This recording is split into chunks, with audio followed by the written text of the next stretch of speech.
to a show.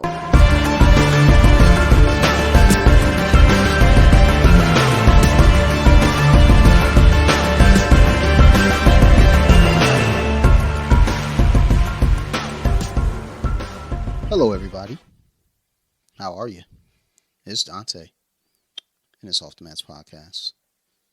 Welcome back. Oh, and Happy New Year. Because I didn't do like a New Year's episode or nothing to close out. So, I'll say Happy New Year now. So, anyhow, thanks for coming back, y'all. I'm glad y'all listening. Everybody out there in Illinois and Colorado blowing up the fucking downloads. Thank you. It's beautiful. And Pennsylvania, too. I'm getting a lot of love from those three states. So, yeah, thank you. This week, we're going to do things a little different. It's not going to be a nerdcast. It's just going to be a regular Off the Mats podcast. Because we're going to talk about Spider-Man. We're going to talk about Spider-Man No Way Home specifically. So if you have not seen the movie, back out now. Because we're talking about it all the way through, every single thing. The reasons why I cry. The reasons why I want to fight the dude next to me. Because I think he thought I was crying. I definitely was crying. But yeah, I got emotional. So we're going to talk about all of it. Spoilerific. From beginning to end. We're going to tell you who died, who came back. Y'all know who came back. It's been 2 weeks. Y'all know what happened. So, and when I say we, I don't just mean me. I mean my good friend Marilyn Phil. Welcome back. What's up? Happy New Year. Happy New Year to you as well, my friend. Yeah, you put the message. New Year's Day. You put the message last night. You're like, Happy New Year. I was like, yeah, man, good night. Like, what the fuck you messaged me for? It's late. I'm old as fuck. I messaged the Nerd Rage chat. Hey, that's me. I'm there. My phone went ding. Joe did eventually respond, but he was deep in his card game. That's what they're calling it now. Let's get weird. So I'm doing things a little different here. Just I say that for myself because I don't normally have like an outline or notes or nothing because, well, I have notes when I'm like having specific guests, but when we're doing stuff like this, I have notes too, but not like on a board, like on the dry erase board over here. I got kind of an outline in our direction of the show because I'm crunched for time. Meanwhile, I sat here and talked with Phil for about fucking 40 minutes before the show started. That's what I do. But anyhow, we're going to just go ahead and jump into this. So, Phil, right out the gate, Spider-Man, No Way Home, 1 through 10, what's your score? It's a 9 for me, a 9 out of 10. Oh, solid. So. I'm around there, too. Mm-hmm. As I got to sit and think about some things, I brought it down to a 9. I was closer to a 10 because I was like, damn, dude. Like, this movie was It's pretty perfect for me, and it's definitely a flawed film, but for me personally, I'm a huge Spider-Man fan, and this was very satisfying to see. Yeah, there's a lot of fan service. There's a lot of everything. It is a very fan servicey film. You know, like that doesn't always work. My buddy Steve went to see it, and we talked about it on Columpton a little bit. Oh, really? No, not really. Oh, no. I realized as we were talking, and I was like, I don't think he understands any of the words that I'm saying right now. I'm speaking a foreign language to this man. Is he up on all the films, or does he just randomly see stuff? Nah, okay. No. You saw this because of the popularity, then? Well, yeah. Okay. Yeah, you know how that goes. Mm. Not that he does it that way with most stuff, but that's just like we were talking before we start recording. Mm-hmm. Certain movies have a popularity behind them that everyone's going to see it. Yeah, this has been very buzzworthy in the news. It's the first movie to make $1 billion since the pandemic hit. So, and I mean, not only that, it's just as long as it took them to put out a trailer, all the rumors leading up to it, there's just so much build up to this movie. So once we get it, it's like everyone's like, I switched my days off from work. I was like, hey, I gotta go midday to see this movie. Yep. I saw it in the theater twice. My manager was like, yeah, I understand. Go. I was like, That's cool. That's cool. Whether you understand or not, I was going to go. So with our scores being both 9s, so it's pretty fucking good, I think. Mm-hmm. We'll do good, bad, ugly. Okay. Bring out some classic nerd rage terminology there. So what's the good for you? Good for me is nostalgic feels being hit with very good moments for return of some famous villains from prior films and the return of famous forms of Spider-Man from prior films, all of which we knew definitely the villains were happening for all the trailer. It was easily predictable that the other Spider-Man were going to show up. So I got something on that in a little bit. And also the the other thing that we kind of knew was going to happen, even though it hadn't been officially confirmed, when Murdoch shows up, was very nice. I actually forgot about that. Yeah. I forgot about it so much that I didn't fucking write it on my board. Did you watch the Hawkeye episode the night before to Mm-hmm. reveal? I actually watched it that morning. Okay. Right I watched it the night before. I went to see it on opening day, so because I knew once they did what they did in Hawkeye, and I'm not going to spoil that here. We can talk about that later. But. And I'm gonna spoil the shit out of that. Kingpin showed up. Well, I knew once D'Onofrio comes back as Kingpin, I was like, okay, well, the rumor of what's his name, Charlie Cox coming in as Daredevil for Spider-Man is definitely going to happen. There's no two ways about Cox. That sucks. COX, but yeah. Okay. You call it what Dude, you want. I love the statement they made when he walks into the scene, like when it's like an over the shoulder shot of him, and he pops the cane down and makes an audible sound, and it camera switches right to him. I was like, okay, that's awesome. Yeah, they gave him and he's only in it for like 5 minutes or less. Yeah. And that's all he needs. He catches the brick as it comes through the window. It amazes Parker because Parker's like, how the fuck do you do that? He's like, I'm a good lawyer. It was just cheesy as fuck line, but it worked. Yeah. This isn't his show, though. So, yeah. So, he showed up. We're going to give him as much time as he's got in the movie. Yeah. 30 seconds. And that's all I needed. I said, all right, that's cool. That's all you need is just to kind of establish something. It's just show someone, even if it was a business card. Yep. And we didn't even see him, but we knew, okay, he's coming back. But I think it was important to show that it was Charlie Cox, so we know where things are going to be going potentially, and even ideal with those Netflix shows. Yeah. Those characters, what could be coming back? Hopefully not Iron Fist. Well, I mean, just because they're using him as Daredevil doesn't necessarily mean all the former Netflix stories are canon. No, I'm not saying that they are. What I'm saying is potential ideal of where this could be going with characters potentially coming back. I mean, there have been heavy rumors about Punisher coming in. I think, so I'm pretty sure they'll get him. That's the thing. I mean, there have been light rumors about Kristen Ritter coming back as Jessica Jones. Yeah. So, whether they keep the shows canon or not, they're still using the characters. That's kind of the point that I'm making. Any other good? I like a lot of the emotional punch for some of the death scene for Aunt May. I think I had problems with that scene too, but I did like the emotional punch for it, and I like the fact they finally got that Tom Holland's version of Spider-Man finally got the power and responsibility line that is a hallmark for the character since its creation in the 60s. And how they played Norman, Willem Dafoe, is probably the best performance in the entire film for me.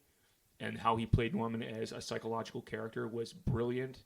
And he dives into it even way more than he did in the original Raimi film. Yeah. And how they updated the Goblin costume to make it a little more legitimate, a little less comical, a little less comedic was very well done. They gave him like the cloth hood. And then how nasty his and Parker's fights would get. They would drop down. Yeah. It was very akin to like how dark he got at the tail end of the 90s when they brought him back into the comics. And how dark and dirty their fights could get. It was very well played. Yeah, I love that everything about Willem Dafoe in this role as a Goblin. Well I love the update to Electro, which we knew was coming. Yeah. Made it look more legitimate, so he's not blue Jamie Foxx anymore. They made him. They gave him like the more classic electrical look, which was nice to see. All right. My good for this film was really just bringing those villains back and not making them like taking it serious and making it feel like it fit. They had their typical Marvel cinematic humor to it, but there's still a level of threat to these characters where it's like you have Electro, with his little bit of banter. Sandman had a couple lines in there, but there's always that looming threat of Osborn because you knew, look, he's right now this humbled old fucking lost fucking homeless guy right now. That shit ain't gonna last, and that's terrifying because when's the switch gonna go off? Yeah. And I really like the way that they played that. Yep. It was a well-timed switch. I mean, it was a little bit predictable when it was going to happen, but it was like, okay, this makes sense for the character. Yeah. and like some of the other good, like the whole nod to the classic. Well, we don't have to do too much good. Okay, Phil. We're on limited time. Like the whole fucking movie was good. Like we don't got to give all the good because we're gonna talk about the movie. Bad. Some of the CG looked undone, specifically for Lizard and Sandman.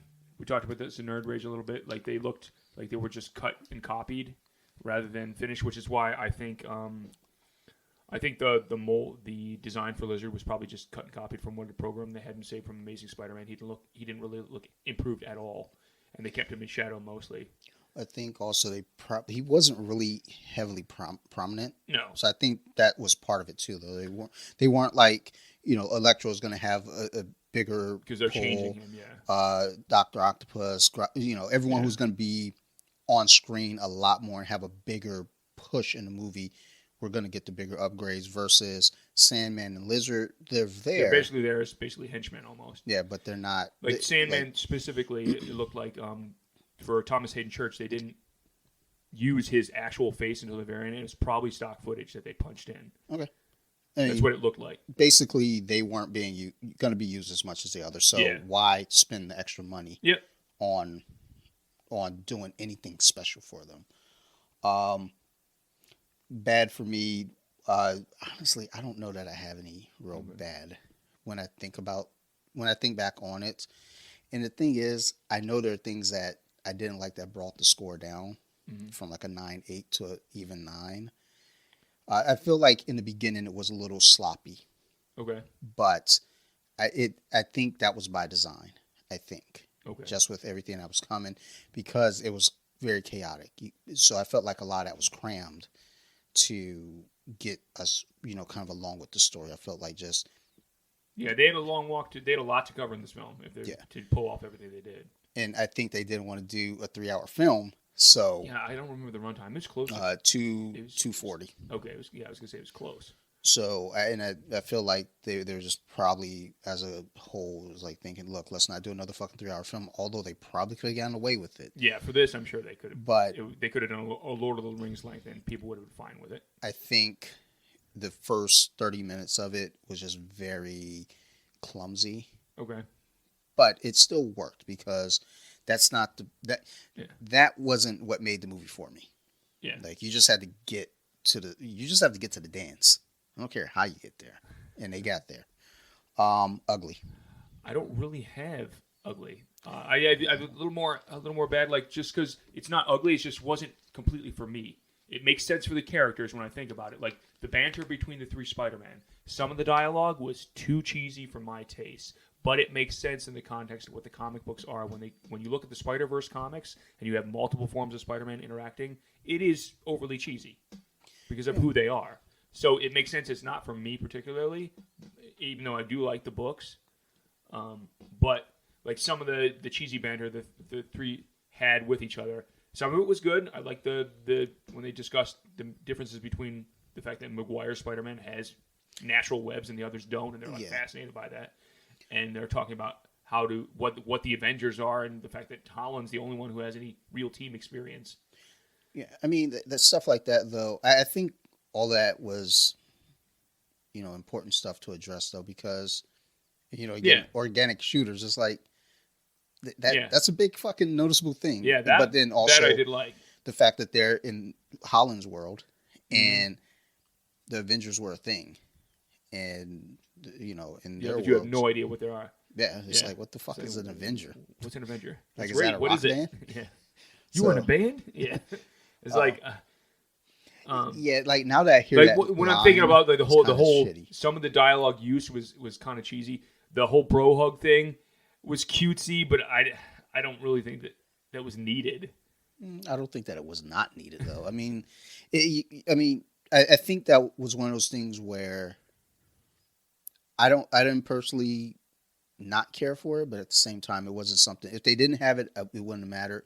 But the fact that they did, it's like okay, that's cool. I think it's funny because as we were talking about popularity with movies. Spider-Man is the most popular Marvel property. Yeah.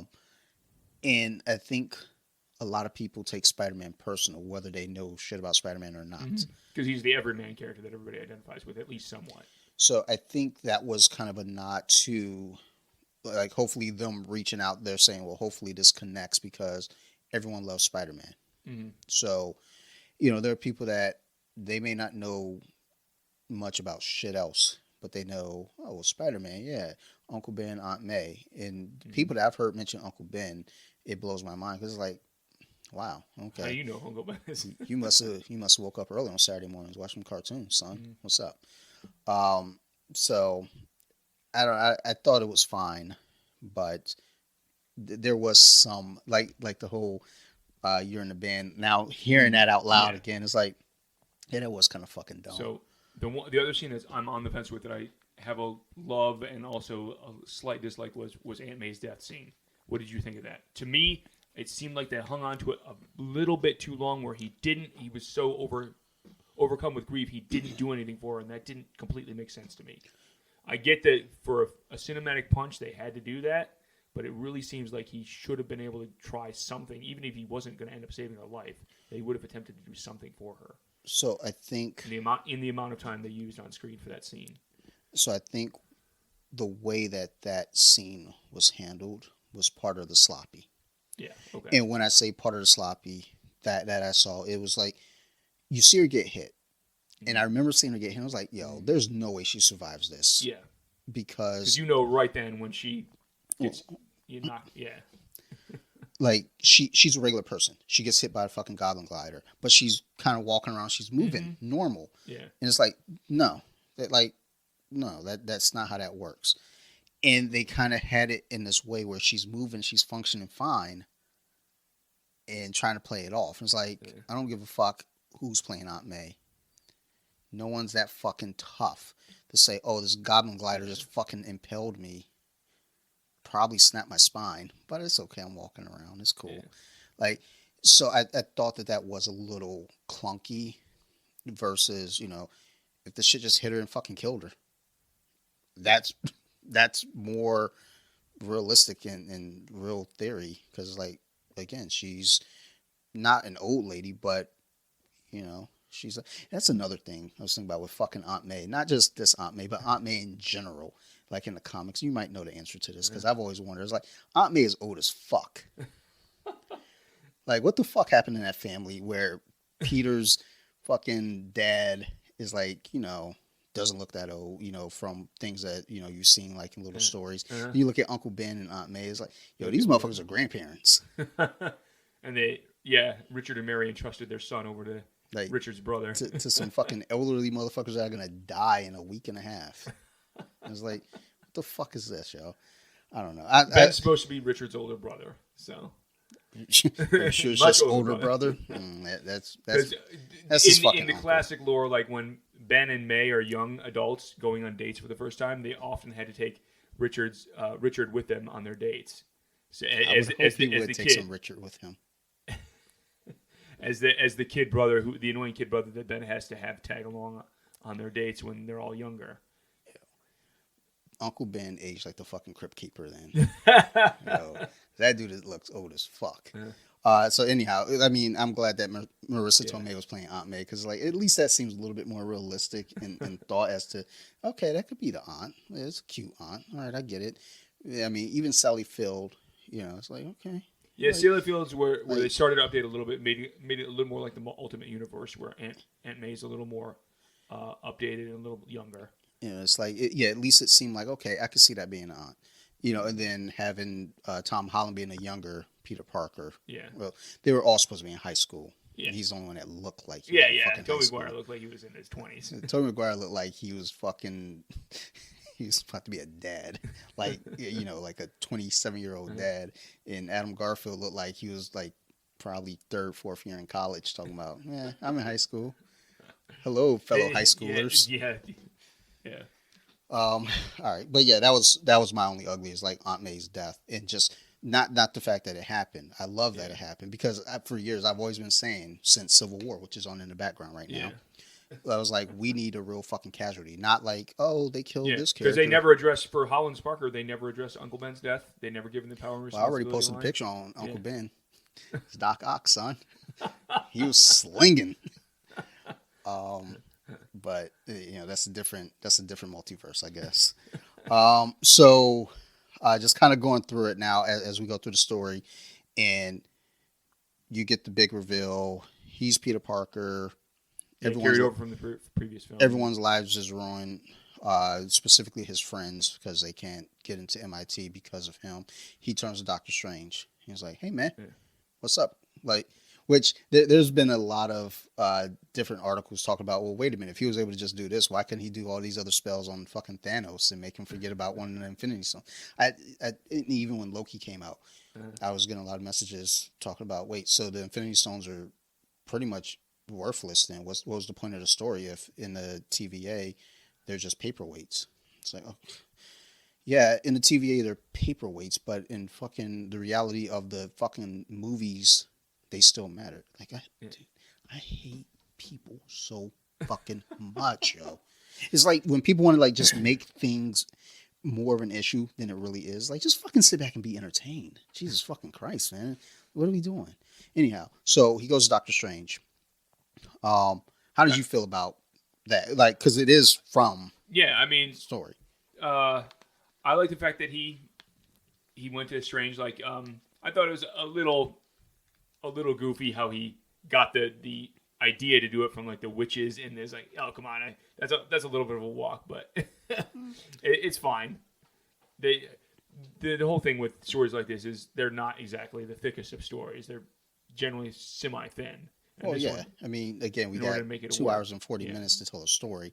So, yeah, you're going to have to brush through. But, again, that's what I'm talking about, the whole stumbling to get to the dance. I did like the how they made a point of addressing that Strange is no longer Sorcerer Supreme because he blipped for 5 years. So Wong automatically got it. Yeah. It's like that makes complete sense in the context of what had happened before. I'm glad they make a point of talking about that. Yeah, I like that. I like what they do with these films, period. It's like it's an overarching story. Mm-hmm. And things that happen, 4 movies ago, however many movies ago, it still carries. Yeah.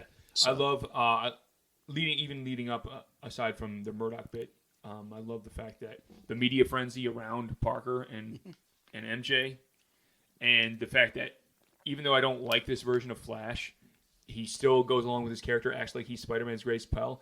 And this has had to be a point of direct at DC with the whole Flashpoint book. That was brilliant because they still beat them to the punch for it. Flashpoint still hasn't come out as a film yet. What I did like about Flash as well, because people complained in the very beginning, Flash Thompson is a blonde hair kid who's a bully, blah, blah, blah. So he's still a bully. He's just not the same type of bully. So what they do for this one? They put some blonde hair on. Yeah, that was super cheesy. It was cheesy, but I think it was one of those like another fuck you. I love Jameson's obvious progression, even through the beginning of the film, where he's starting out as a YouTube guy who's basically got a green screen behind him, is working out his fucking garage, and halfway through the movie, it makes a point of saying he's hit the big time already because he's for clowning on Spider-Man and revealing his identity. He's become a major online force within a matter of maybe a few days. The Spider-Man thing was the big payoff for him, and that was his break. Yeah.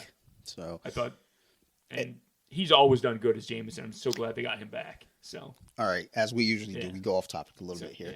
So I watched Being the Ricardos on Prime last night. It's a goddamn good film. Oh, is it? That's about Lucille Ball. Yeah.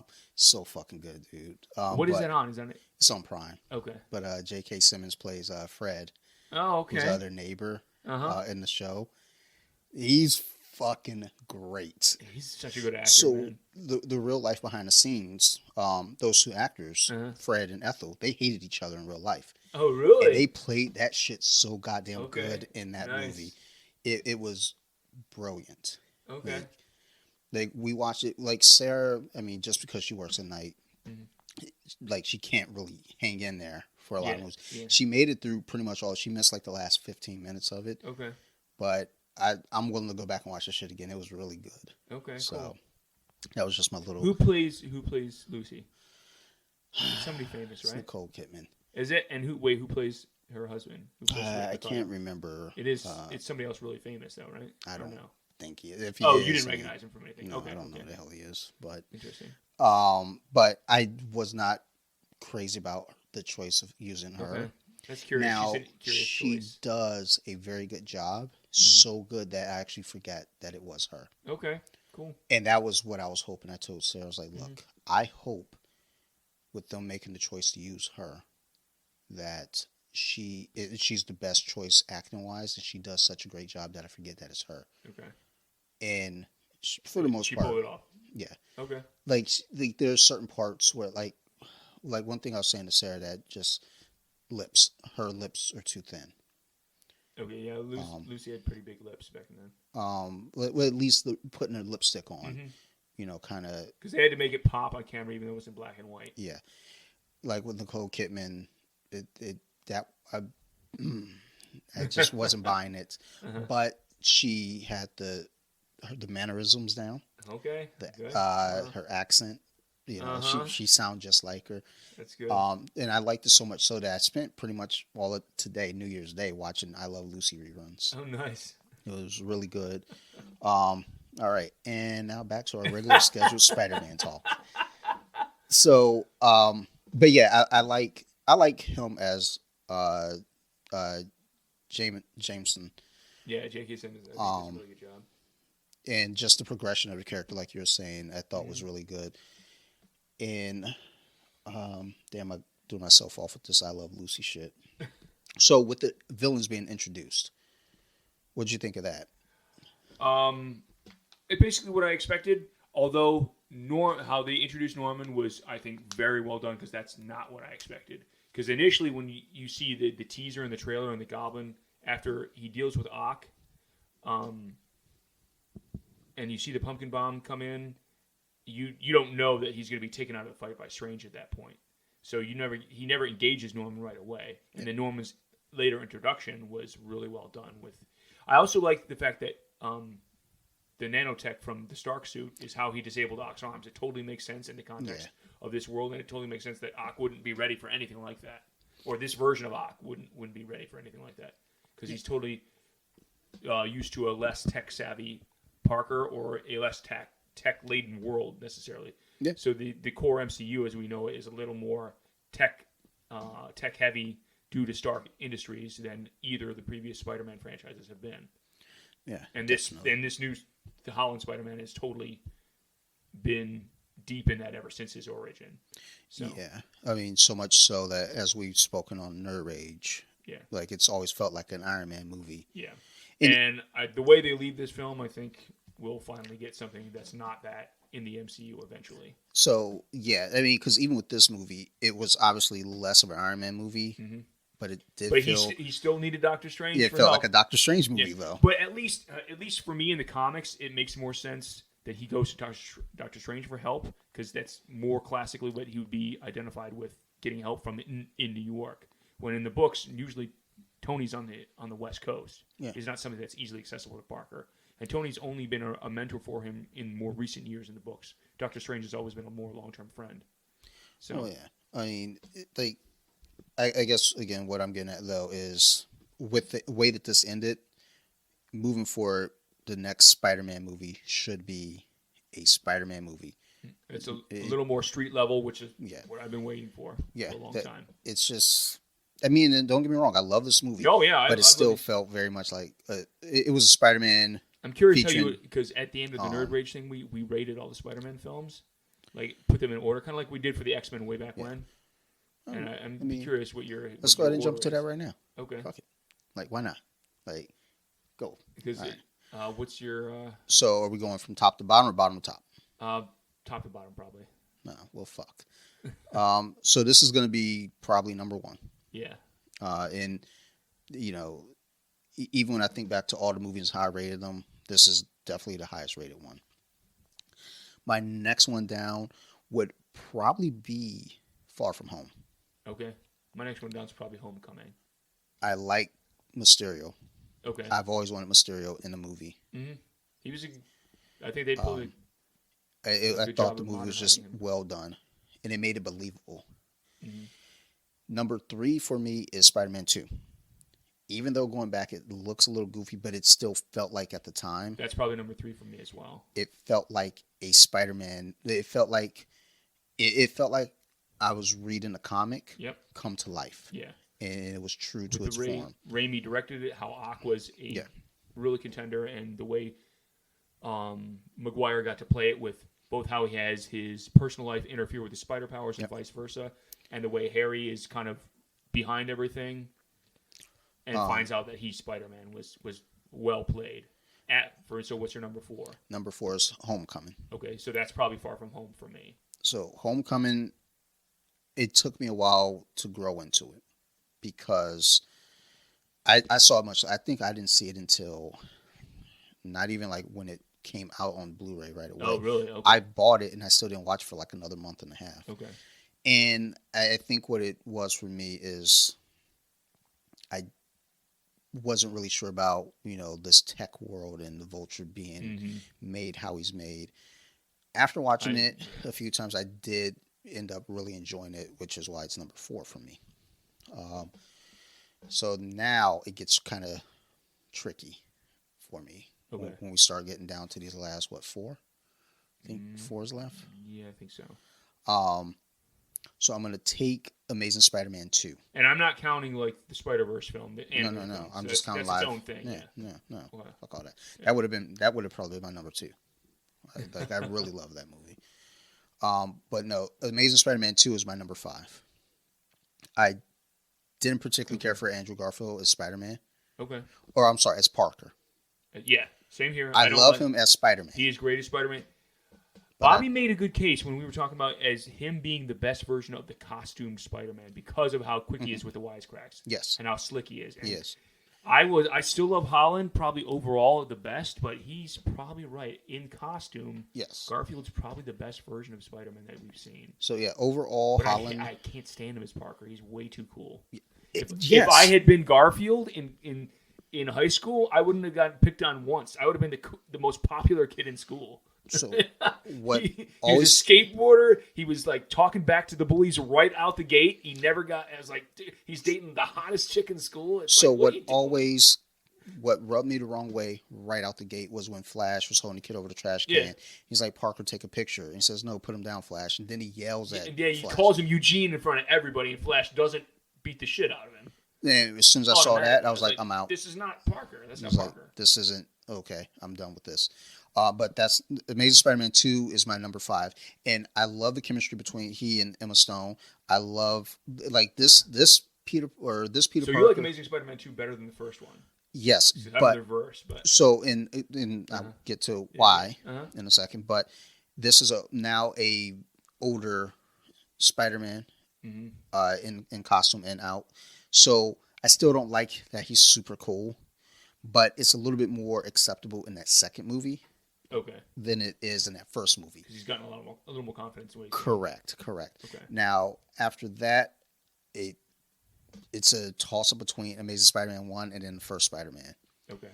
I mean, I have issues with the Amazing Spider-Man because, again, Parker is too cool for school. Okay. He's dating the hottest chick. He's talking back to bullies. He's confident. And it's like, that's not Peter Parker. Not in high school. Yeah. Now again in the second film, now that he's got that confidence of being Spider-Man, sure, I can buy it then. So I don't know if because that first Spider-Man, I'm gonna put Spider-Man 1 after Amazing Spider-Man 2, and it's only because of the excitement of getting Spider-Man live action on screen, getting the Green Goblin, getting Mary Jane, getting all of it. See after Far From Home, Spider-Man 1, the first Raimi film, is probably my next one. Just because it was the first time I thought despite the changes they made, despite how cheesy the Goblin looked, I loved Dafoe's portrayal of the character and how he played Osborn. And I love the setup in that movie. One thing that I really, really enjoyed, besides Dafoe, Willem Dafoe is really the only thing I enjoyed from that first Spider-Man. Okay. I like James Franco as Harry. Yeah.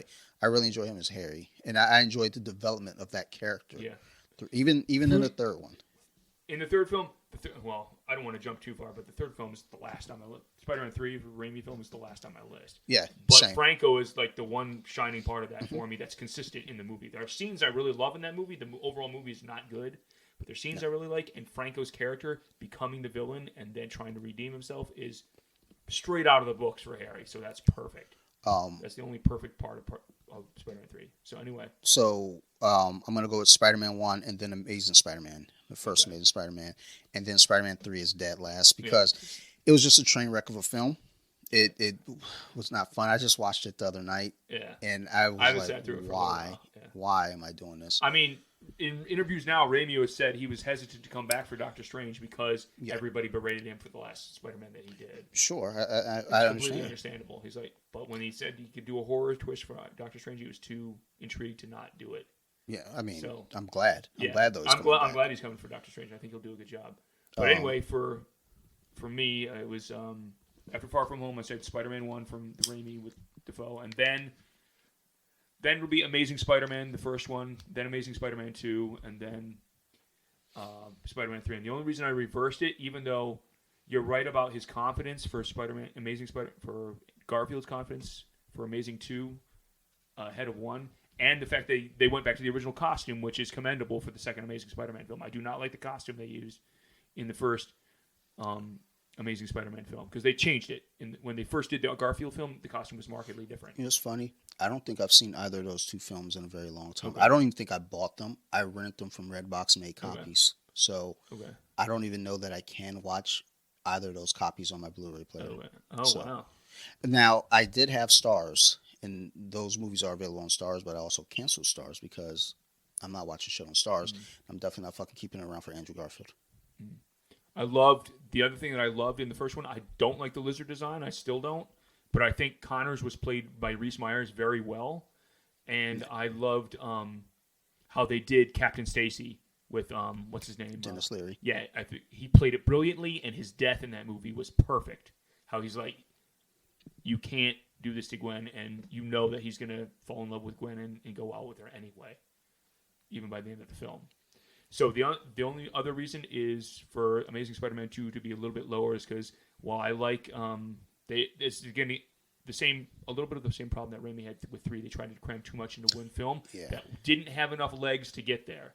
If they had another setup film in between them, you probably could have pulled that off. But they didn't. They crammed a lot into it, and they should have either gone with Electro, which I'm glad they didn't because I hated Jamie Foxx in that movie. I did like the Osborn story with Harry. Because I like Dane DeHaan as an actor. He's a really good actor, and I like how much they changed the Goblin to make him look like he's half creature, half machine. I thought that was an interesting... I love the hints at Oscorp being behind the Sinister Six, or eventually going to be behind the Sinister Six. I love the nod to Felicia. It's the only nod we've ever gotten to Felicia Hardy. Yeah. And the reason that's a little lower for me is because the deleted scenes and the alternate ending that they could have done that is in the Blu-ray was so... much of a heart pull for me from the comics that they didn't do it. They could have blown the doors off anything that's ever been done, and they didn't do it. So if you know what I'm talking about, I don't. Because they bring. I don't have it in the deleted scenes. They do something they did in the '90s. They bring his father back, and they. It's a brilliant scene for the end of the film, and they don't use it. And they could have gone in such a good direction with that, and they didn't do it. And that'll probably never come to screen again unless they do a long form series on Spider-Man because it'd be too hard to tell. But so when they introduced so one thing that I did enjoy with the movie, because once the ball got rolling. Oh yeah, we're back on No Way Home. Once the ball got rolling with the film, I was so into it I forgot about Tobey Maguire and Andrew Garfield at all. I forgot about the potential of them showing up. Yeah. Mm-hmm. So when Ned is fucking around, it's like find. I've always thought I was magical or whatever. It's like find Peter Parker for me. Yeah, that was good. And you knew as soon as the portal opened, it was like okay. It's gonna be somebody else. That's not Holland. He's too tall. Yeah, it was like the body isn't the same. That's not working for me. And then you see the costumes in the crowd. Oh, the crowd in the theater went nuts. It was perfect. So what's funny is, and this is just online based. It seems like online everyone loves Andrew Garfield's. Yeah, a lot of people are pulling for him to come back.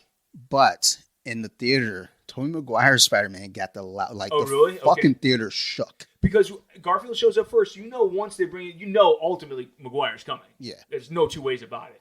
But the fact that he came out, so he got a bigger cheer. Because I think now when both I got saw it, really huge cheers, yeah, I but think Garfield got a little bigger cheer because people were just expecting Maguire at that point.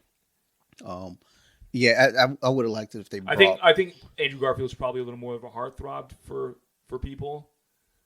I think I would have liked it if they brought Toby through first. Okay. I could see it going in. I'm glad Toby came in street clothes because Yeah. it totally makes sense for his version. And they ask him, "Well, why aren't you in costumes?" Because I'm not because he's the most seasoned vet in being a Spider-Man. He's like, I'm not here to advertise it. Of course, that's kind of defeats the purpose.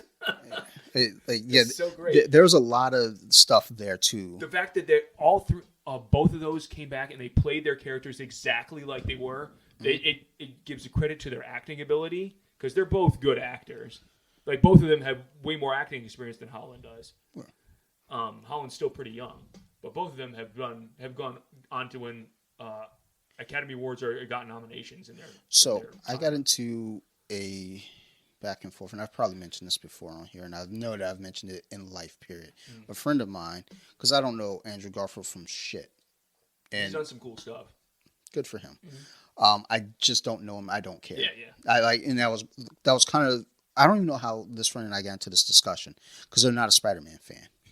So, however, the discussion came up, Andrew Garfield comes up, and I was like, "Look, I think just he came up. Period." And I was like, "Look, I only know this dude for Spider-Man, and I'm gonna be honest, I didn't care for his Spider-Man." And this friend lost their shit. They're like, "Oh my God, how do you not know who Andrew Garfield is?" It was like, you're lucky I even called him Andrew Garfield. Because I've been calling him a bunch of different names that were none of those names. Because I didn't know the fucking kid's name. So, like, fucking relax. Like, I don't care. This is like, it's not real life. They're playing make believe. These people, they're not attached to my life. He's probably a wonderful guy. I'm sure he is.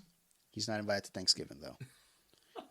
So I don't care. Like, it weirds me out when people get attached. It's like Kate from Lost. I think she's beautiful.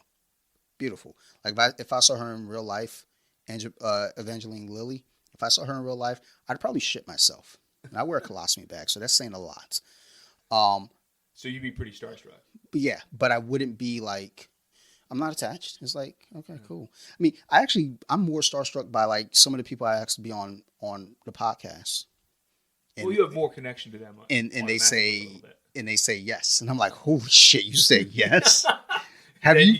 And then I'm like, have you fucking listened to my show? Jesus Christ! Like, why would you say it? I just asked someone recently, and she was really cool. Like, I messaged her, and it's a female, so I mean, most females, their DMs get fucking they get filled, lit, especially if they're fit in shape or whatever, they look good. And then so she messaged me back, was like, sorry, it got buried under all the messages. And it's not just that, but like, I mean, she's a pretty important person in her world and her line of work. So she was like, here's my number, just text me. Which at that point I was like, fuck yeah, son. Like, I'm moving up. But I was more like, oh shit, like, she was like, yeah, I'll be honored to do your show. I was like, don't be honored to do my show. I'm honored to have you on my little show. I was like, holy shit, like this is fucking amazing. Thank you. So now I gotta figure out a date, probably in the next 3 weeks or so. Because I'm about to try to just pile up a bunch of recordings, have January and February done. That was another little detour we took there. We're back. So basically, Andrew Garfield. Good for that. The biggest crowd reaction. Good for that guy. Okay. No, no. Tobey Maguire got the biggest reaction. Oh, okay, yeah, that's right. I think we got. Now they both got big reactions, but it could have just been kind of carryover because it was almost kind of back to back. So I think people are still kind of hyped anyway. So I don't think it was necessarily everybody was like, "Yay, Tobey Maguire!" The guy from Cider House Rules. Like it was like, "Yay, another Spider-Man! We're just happy to see all these Spider-Men." Dude, could you imagine if somehow, some way, for whatever reason, a Miles Morales showed up? Dude, real quick, I'm almost surprised they didn't have a version of Miles Morales somewhere, even as a cameo in a post credits. I kind of expected it. So did I. I was like, especially with Jamie Foxx's line that was brilliantly played by Because Yeah. Jamie Foxx is an accomplished actor. Yes. But that was brilliantly played that they gave him a line. He's like, oh, man, you always help poor people. I always thought you were black. Like, and told me, and he's like, oh, I'm sorry, man. He's like, there's got to be a black Spider-Man out there somewhere. And when that line went off, there were cheers in the crowd, too. Yeah. It's like, oh, fuck. Are we going to get Miles in there so or not? that line, and then also just a week before or so, they did the Spider-Verse 2. Yeah. Oh, yeah. So I was Dude, like, I'm so pumped for that next year. That's going to be badass. yeah. So they showed a trailer for that before Sing 2. Okay. And Sophie. Did she know? Had she heard anything about that, Sophie? Yeah, I mean, so yeah, she knew it was coming. Yeah, she jumped up. It was like, oh, Dad, Spider-Man. Yes. Spider-Gwen's coming back. And then she Dude, came over and hugged me. Was like super excited. I was like, dude. Oscar Isaac as Miguel O'Hara. See, at the very end, when he shows up in the last post-credit scene for Into the Spider-Verse, I didn't realize that was Oscar Isaac doing the voice. Oh, he did that one too. I didn't know yeah, that. I'm pretty sure. And because they knew they were going to use him for an eventual sequel. Because Miguel O'Hara is a pretty big version of Spider-Man from the future. Yeah. So the fact that Oscar Isaac's doing the voice is like so awesome. So he's going to do both Moon Knight in live action, and then that for Sony is mind-boggling for me. It's great because he's one of the better actors. Sony out and there. Disney can't work together. Yep. Told these motherfuckers.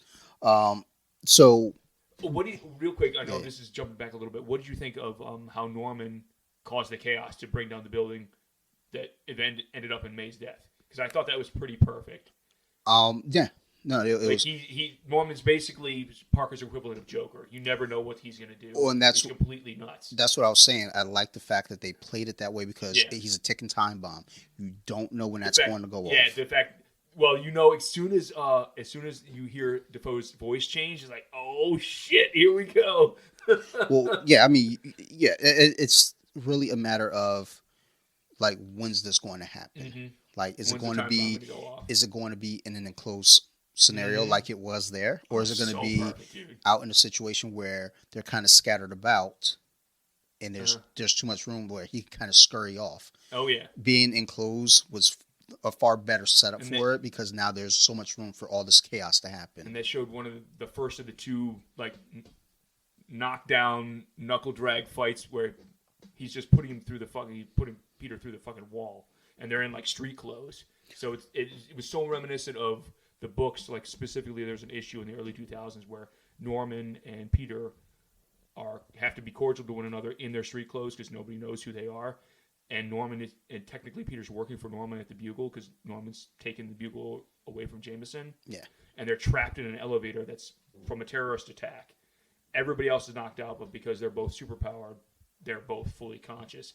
And they're just slinging insults at each other, nearly going at it before people wake up. And they're just trapped in an elevator for an entire issue. It was great. So that was very reminiscent of stuff like that from the 90s and early 2000s. Like that. So when Tom Holland did an interview, and he didn't spoil anything, but when he said that this is, some of these fight scenes are going to be the most intense that you've seen this version of Spider-Man go through.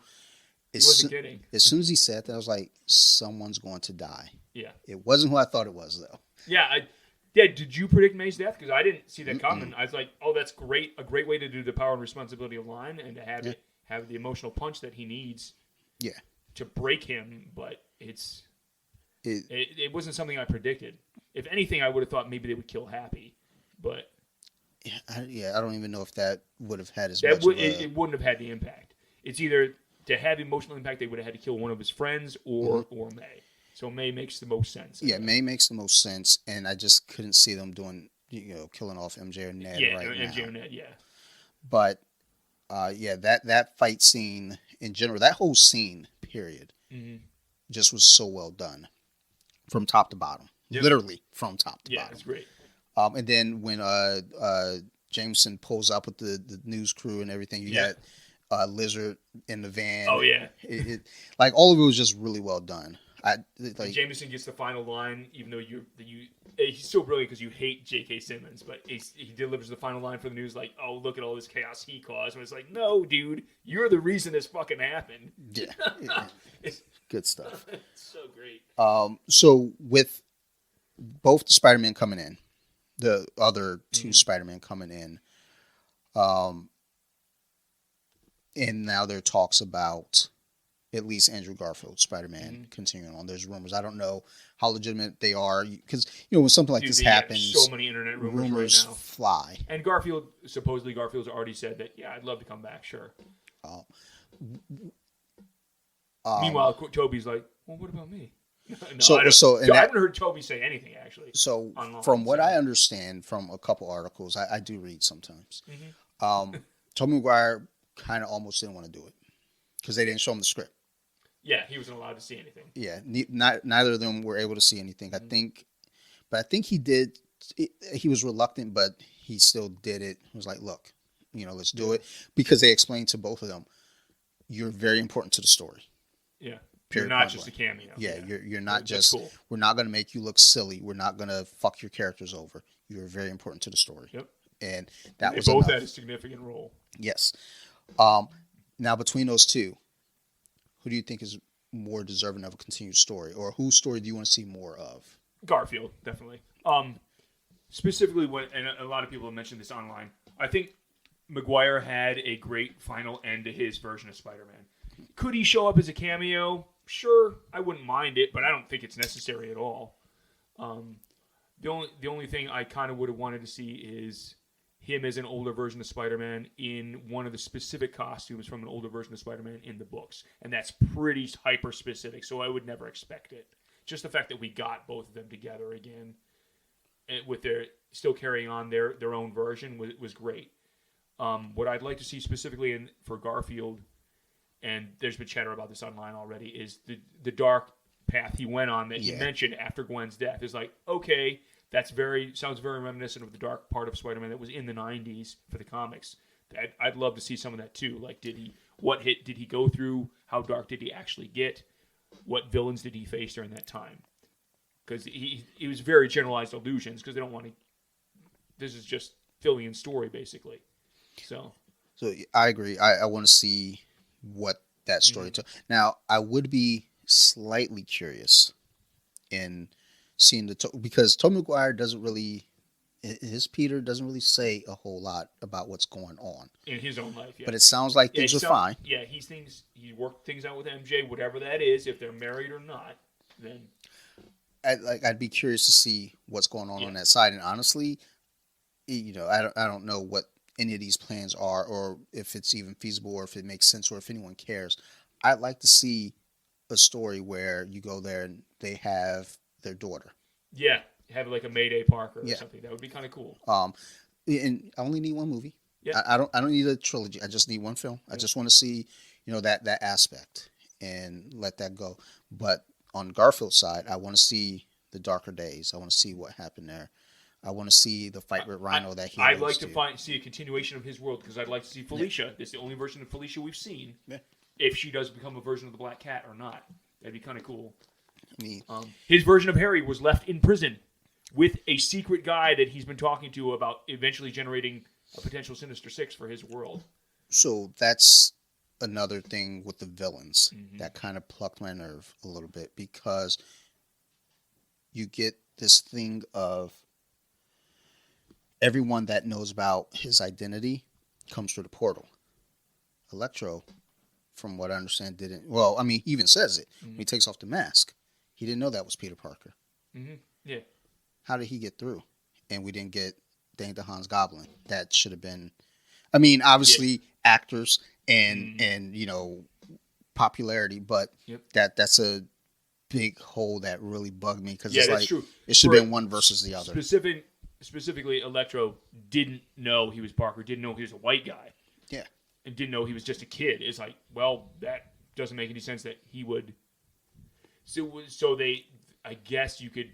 That's one of the thinnest parts of the movie for me. I guess you could explain it like he felt this energy presence from, and that's what he went for, because he felt right to him. Don't make excuses for them. I'm just saying that's the argument they would make. It's a poor excuse. I'm not saying it's a good excuse, but that's the argument they would make. Do not defend them. So don't defend them.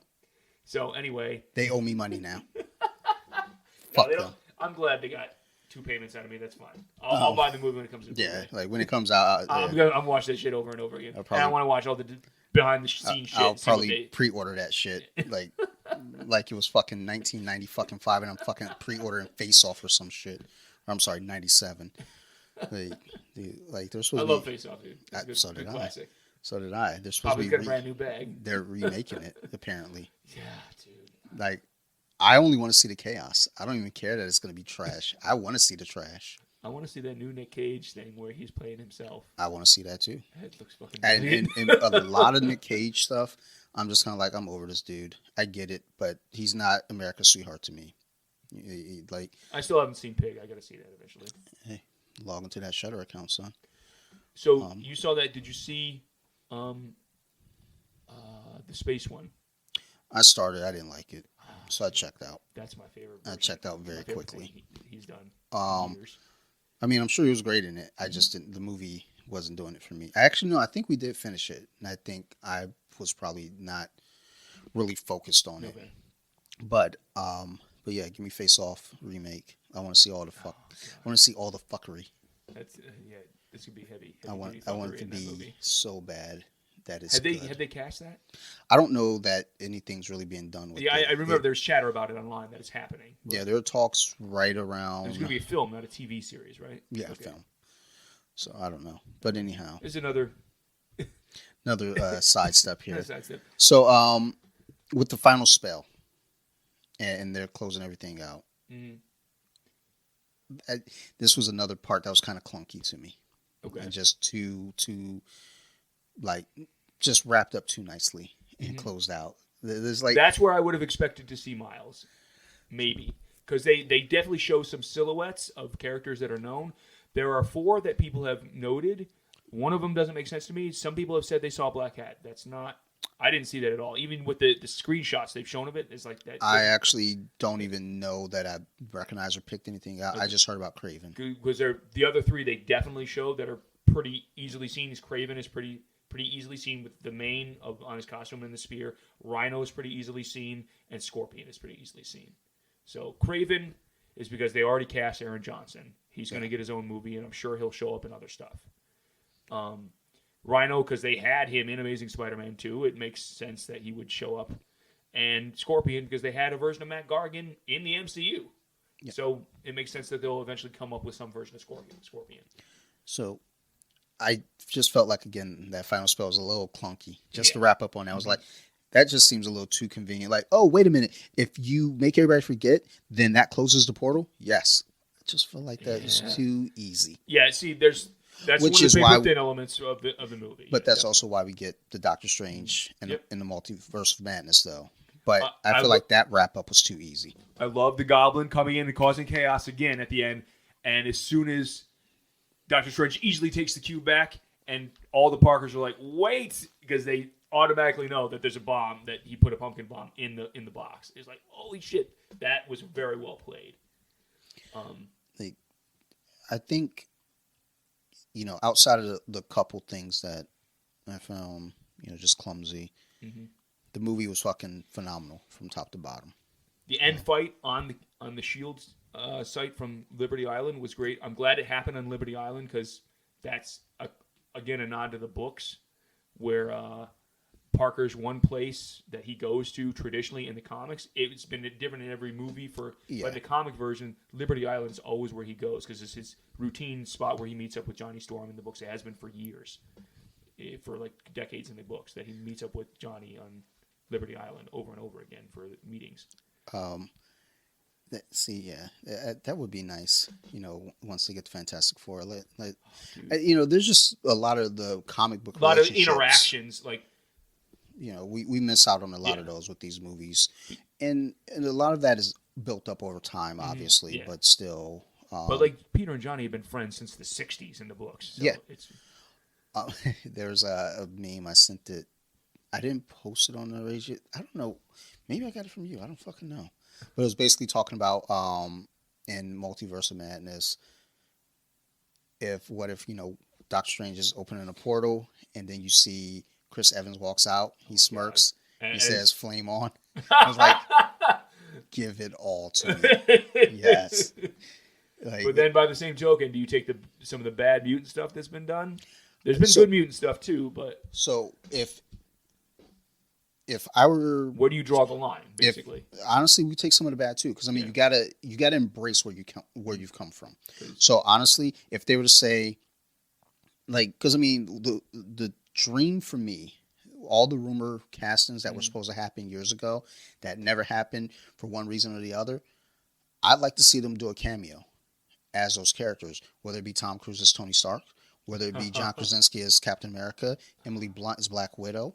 Because now everybody wants those two together to be Correct. Reed and Sue. And that's why I want to see them as those cameos, and then actually see them as Reed and Sue later on. That'd be cool. But I'd like to see all of that, but then also just like a quick just hey, we don't even have to. They don't even have to interact. You could just see the portal and see them in the background doing Avenger shit, or fucking Todd Hiddleston as Thor, because he auditioned for Thor. That's right, he did. I'd love to see that. And go ahead, show Hugh Jackman. And obviously, give us not Daredevil. Give us Affleck. Give us Affleck as Daredevil. That brings me back when you were talking about Miles. The one thing that I would have been a real win for me, but it would have been a win for basically a very few people, is to get a quick in and out clip of Nicholas Hammond. Do you know who that is? If you don't owe me money, no. Okay, so recently I found somebody on YouTube had the entirety of the original 2 seasons of the live action 1978 to 1979 Spider-Man. He was the original live action Peter Parker. Yep. And he's an old man now. He's still alive. But to have him just pop in as like an old man Parker for just half a second would have been icing on the cake. I didn't expect it, but I was like, if you're going to have a multiverse, that would be the ultimate nod to the original version. I think there's so much availability out there for these things that I think would be great. I think at the end of the day, though, I think that would have been a great nod. But how many people would have actually? I would have gotten it, but how many other people, like older people, would have known what that was? But there's a lot of stuff they put in that people don't get anyway. Yeah, that's true. So I mean, that's kind of the point of an Easter egg. You put it in there for those who get it, they get it. For those who don't, they can research it later on Wikipedia. They'll figure it out later. So I would have loved to have seen that. I mean, that would have been badass. Because I recently found that on YouTube, and I've been going through it a little bit at a time. There's somebody who put it up at the beginning of this year, and they put the entire 11 hours of that exist in like story order. Because when I was a kid, I only ever thought there were 2 made-for-TV movies of that failed. After the popularity of the Bixby Ferrigno Hulk series, they tried to do a Spider-Man series, but your special effects just wasn't up to snuff at the end of the 70s. They couldn't do it. It looked super cheesy, but it was a great live-action show. It was around for 2 seasons. I think also the thing is with those shows from back then. 'Cause I've been going back and just with Paramount and what the fuck else do I have? Paramount Plus. Paramount Plus. Oh, Peacock. Just going back and watching old TV shows. I've been going back watching Different Strokes. Shit is so corny. I realize as I think about it, I hate fucking Gary Coleman. I hated Arnold. Well, that old Spider-Man show is super corny, but it has the best 70s soundtrack ever. So, with the wah pedal they use in the guitar for the background sound. So what I was getting at with that, though, is that it's like back then, what the fuck does anyone know? I mean, it's like the series with the special effects is all trash, but I mean, if all you know is trash, then you don't really know that it's trash. Mm-hmm. You just think that's business as usual. I mean, we know it's trash because of what we've been exposed to in later years. Mm-hmm. I just think for many years, comic books carried a certain stigma. Oh, definitely, yeah. And, people didn't want to take risk with comic book properties. I mean, Batman was the only one that ended up being successful. Even when they first started that, nobody knew it was going to be as big as it was. Yeah. I mean, the marketing to that definitely carried it. Yeah, when Keaton got cast as Batman, they were like, what? Yeah, it was like, what are you, crazy? Okay, this Mr. is Mom? not gonna work? Yeah. Like, get the fuck out of here. He's not going to be Batman. Who the fuck is Tim Burton? Like, Tim Burton had and previously Keaton had been Beetlejuice like the year before. It's like, are you kidding me? This guy's going to be Batman? Yeah, that's the only. Well, I mean, we had Superman. Yeah. Well, Christopher Reeve. But those were the only 2 properties. But after the second Superman movie, 3 and 4 are kind of derated. And I think that's what kind of became the big crash is Yeah. after those two. It was like, okay, we can't trust superhero properties. But then, again, the question becomes with any superhero property, as I was talking with Coach Mark about this the other day, as we're talking about, like the old Hulk. Yeah, that was a highly successful TV show. People loved it. Well, no, the movies. I'm Okay. just talking about like the movies. The Eric Bana one. Yeah.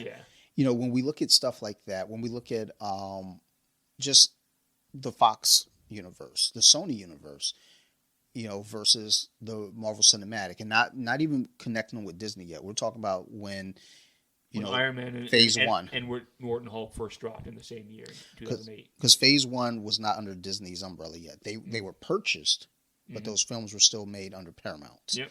Iron Man 3 was the first one made under the Disney banner. And the thing is, those movies were done in a way where it's like, look, we're going to respect the properties of these characters. We're going to try to have a coherent story, and we're not going to take extreme liberties. We'll take some, but yeah. You got to take some to kind of update and make it make sense. But, you get shit like the first X-Men movie. People are excited because it's X-Men on because it had never been done before, and that's why. And that movie's not that great. That movie's fucking dog shit. It's so fucking bad, dude. I get mad every time I get excited. Oh, see, I don't hate it. No, I hate it. I don't hate it as much as X3. Or, I'm sorry, Last Stand. X3 gets so much hate. Because it's so fucking bad. It's so to me, stupid. Apocalypse is worse, but... No, it is. I like X3 better than I like Apocalypse. I think I hate them both evenly.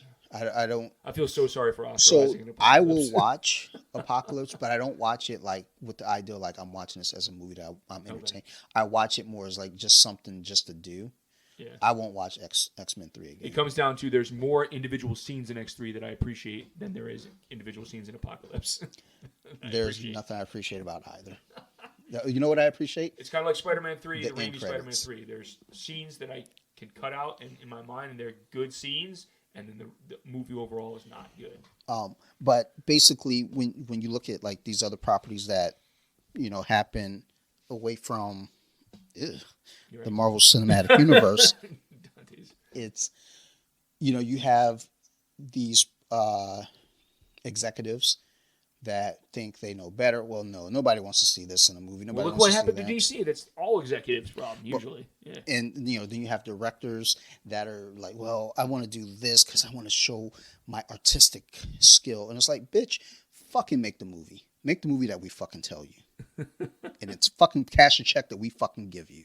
And fucking move on with your life. And that's what Feige and Marvel have done. Yeah. Basically. It's like, if you don't want to play ball, you're out. I'm trying to think, when you go back to Phase 1, Favreau directed Iron Man 1 and 2. Mm-hmm. I don't know who did Incredible Hulk. It's John Letourneau or Leterrier. Okay. He's the French guy. Then we had Thor. That's know Kenneth Branagh. And then Joel Johnston did the first Captain America. Yeah. Mm-hmm. None of them have come back to direct further. And I don't think that was a personal decision by Disney saying, we don't want you back. It's like just those people are going. Okay. I mean, their movies set the table. But I do think, decisions were made where they're like, look, we've got a plan, and we need people completely on board with this plan. Mm-hmm. Because for the most part, everyone that's done a film after, Disney took over has come back to do more. Not Shane Black, but thankfully. Oh my God. But others have come back to continue to do. Well, I think a series like Happy. Yeah. He said what he wanted to in the first two, and he got his foot in the door at Disney, and now he's doing what he really wanted to do, which is Star Wars, which is great. Yeah, and again, like I said, I don't think it was a personal thing, like saying we don't want you back. Because I mean, if they did it, they obviously wouldn't still lean on him for other stuff. And he's continued the role of Happy, even though he wasn't directing. He's been in multiple films since then as Happy. I just think that again, they have a formula, and it's to tell a story and keep it as respectful to the characters as possible. Mm-hmm. And not only that, grow. Because, as we now see the TV shows, we get Kate Bishop. We have America Chavez coming up in Doctor Strange. We have Kamala Khan's going to be getting her own series. It was like this afternoon, in between watching I Love Lucy episodes, we were watching Disney Plus, Marvel Horizon, and it had like it's little intros for a bunch of those lesser known characters. So it was really fun to watch those. They haven't announced when the next thing is coming, whether it's She-Hulk or Moon Knight, right? I figure it's got to be one of those coming this year. So before I know Doctor Strange. Ms. Marvel got delayed. Yeah. I believe She-Hulk was still expected to be August. August, okay. Have they said any time for Moon Knight? Moon Knight, there was no time set, but I think Ms. Marvel was supposed to be first, and then Moon Knight, and then She-Hulk. But Ms. Marvel got moved, so I don't. Moon Knight's first. So maybe. Moon Knight should be first. But that's the one I'm most excited for. But yeah, same. I don't gonna fucking kill that. I don't care about I'm gonna see the others. I'll see everything they put out. Moon Knight, I'm is like, the one that I'm really dude, that goddamn teaser. I was like, Jesus. That was the best thing that came out of Disney Plus Day. Yeah. Back in November, I was like, holy shit, that's gonna be fantastic. I was like, dude, just give me now. Yeah. Like I don't do this week to week. Give me all of them. Yeah, I'll binge that in like one night. Yeah. And I don't binge stuff. No, but I don't either. I would binge the fuck out of that. First off, fucking I was about to call him Poe Dameron. Yeah, he is Poe Dameron. Yeah. Oscar Isaac, yeah. Like he's fucking great. He's one of the best actors out there, man. I've not seen him in anything, even in X-Men Apocalypse. That's not his fault. I was still fine. I felt so sorry for him in that movie. I was fine with him as Apocalypse. I just wasn't okay with Apocalypse. He should have just done a voice for a digital version of the character at that to make it look more legitimate. Anything. He looked like a villain straight out of Beetleborgs. Dude, we're supposed to watch White Zombie tonight. I might watch X-Men Apocalypse tonight. Did you ever see him in Ex Machina? And then beat my wife after. Oh God, come on, dude. Jeez, Dante. It's gonna be a fuck you, Dante episode. All right, that's 1 hour 11 minutes in. Like on the dot. Go ahead. Go back and listen to these. No. Your poor wife. She's been down here when I was recording Colompton, just off the rails, just saying all types of shit. Have you seen Oscar Isaac in Ex Machina? Yes. Okay. He's great. Yeah. But yeah, the everything that they're doing with these properties, it's magic, and they're being respectful. Versus again, when you look at the X-Men properties, when you look at that last Fantastic Four movie, that was abysmal. If they would have called that anything but Fantastic Four, I would actually it would have been a great indie sci-fi movie, but it's not Fantastic. If you would have called this Motherfuckers in Space, I would have been like, shit. They could have called that Lost in Space. Yeah, it would have been perfect. I would have been down for. They could have had Herbie the robot show up. They could have called that movie "We Don't Know What We're Doing," and I would have like, "You're right," but I'm gonna watch it. I'll watch this, but you call it Fantastic Four. But when you look at what those other studios did, they just you had too many executives trying to step in and say, "I know better. I know what people want to see," and then you had directors saying, "Well, I want to be the lead and I want to show my artistic ability." It was like, look, no one fucking cares. Just fucking entertain me. And especially when it comes to comic book stuff. Well, not even just comic books, because I mean, there have been a couple MMA movies that shit like that have happened. It's like, really? God damn, that's so not like fucking realistic, dude. Okay. Like, it's like you get these fucking twats that get out there and make these fucking movies, and they're like, oh, well, we know what the people want. Do you? Do you? Yeah. No. This movie says you don't know what they want. No, I mean, and that's the thing with Spider-Man, John Watts, what he did with this, and now he's moving over to do Fantastic Four. It's like, dude, I'm excited. I'm excited to see what he does. Off of what he's done with these 3 films, yeah, I'm down. Like, he could fucking put a plate of shit on the table and film it for an hour and a half, and I'd be like, you know what? It was pretty good, not bad. I give it a solid D at least. Yeah, I have complete faith that he'll give that property what it needs to do to flesh out into an MCU. Yeah. Oh, and as we're talking about this, on our screen in the background, we have the first appearance of Peter Parker and Aunt May talking to Mr. Tony Stark in Captain America: Civil War. And it, like, all of it was just so good. Just so good. Holland is such a perfect version of Peter. Yeah. I mean, down to the clothes they have him wear with the nerd shirts. All the stuff is like, oh, he's such a complete. Well, Far From Home is what really sold me, because his awkwardness, as he and MJ's awkwardness together, it was like, dude, I know awkward better than anyone, and that shit was awkward. I loved it because I felt like that's the shit. That's like, he's a fucking superhero. Yeah, he's got powers. He's been to space. He's fought aliens, and he's still fucking clumsy and awkward. Because he's human. It's not like, again, you got fucking Andrew Garfield. Oh, I fought a fucking lizard. I'm so cool now. And Maguire was totally like, wait, stop. Let's go back to the part where you said you've been to space. Like, I actually like that though, because it's that was good. That was a good line. You know, you got your 3 different versions, and they're from 3 different worlds, and you got 2 of them with the MJ, one with the Gwen. Yeah. You know, they don't have their Gwens. You know, all this stuff. It's just so, like, it comes together very nicely. Like, what I want to kind of jump to now is, real quick, because I know you know the comics at least somewhat. What did you think of when Parker's fighting Doctor Strange? Because I'm on the fence. Like, Doctor Strange should clearly be able to overpower him. Yes. And not just because he's a Sorcerer Supreme and not that anymore. He should clearly outmatch him. Well, but one thing I loved is when he's trying to he takes Parker's soul. He does the whole Ancient One trick where he takes Parker's soul out of his body, and Parker's body is still instinctively moving and keeping the box away from Strange. I like that aspect because it gives a little mysticism to his abilities, which has always kind of been there ever since the 2000s in the books. Yes.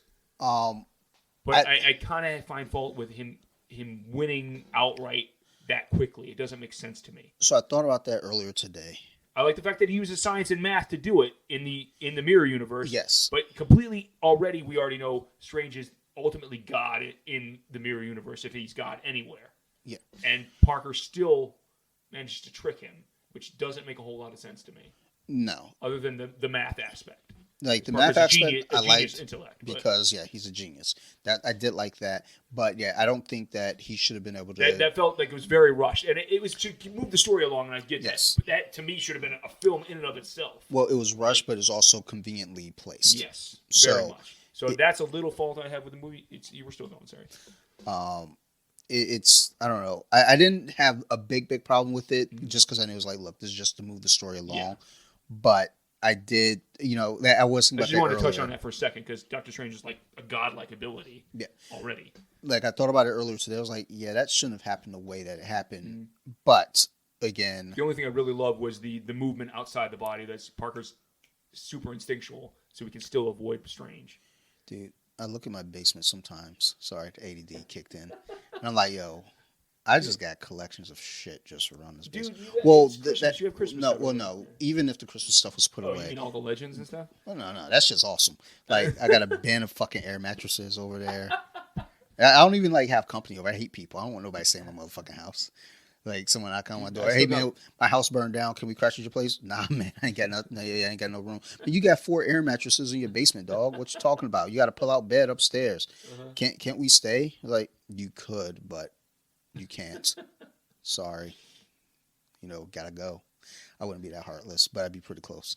And I got a dartboard that Sarah reminded me, like, well, if you miss, you're going to be putting holes in the wall. Yeah, pretty much. She said, my wall. I was like, first off, take your dumb ass upstairs. Now I got mats down here for jiu-jitsu. I got to do better about that. I got a computer just laying on the floor. A TV, a monitor. That's a problem. Not really. Well, if you have any water damage, it's a problem. It'll be all right. I got some pub chairs just chilling. Well, you had your screen up originally to do your show, and then you decided not to do it that way. But I had those pub chairs before that. Oh, really? Okay. Well, I was going to actually build a bar right here where we're sitting. Oh, really? And then I was like, man, fuck out of here. I'm not doing that.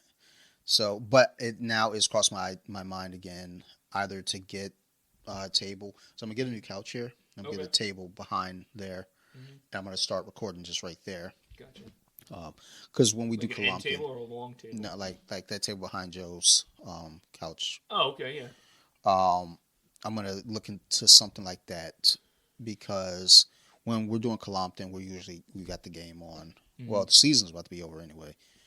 But usually we got something on TV, basketball, football, something, fights, anything. And, just be able to sit there and kind of narrate off of that.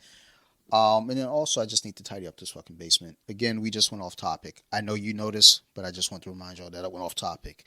So it's all right. It's your show. What's that? It's all right. It's your show. Yeah, I do what the fuck I want. I mean, clearly people keep listening to this shit for some reason. I don't know why. Like shit. Sometimes I do an episode, I was like, fuck. And then I see like, oh my god, that many downloads? Why? I'm curious how You guys this, making jokes? later on you'll have to tell me how this episode does, since I know Spider-Man's a hot topic right now because the movie just released. So I'm curious too, because these like when we do the nerd episodes, Yeah, how they did do those fine. They do okay. Okay. But they're not the higher number ones. I wouldn't I expect don't them know to if you be. saw my top 9. You weren't in them. Yeah, I wouldn't expect to be, dude. People don't come to your show to listen to me talk about nerd shit. I was barely in the top 9, and it's my fucking show. I was like looking at the top, and I was like, damn, these are shows that was all heavily dominated by the guests talking. Damn, fuck y'all. Y'all some bitches. But no, like these do pretty well.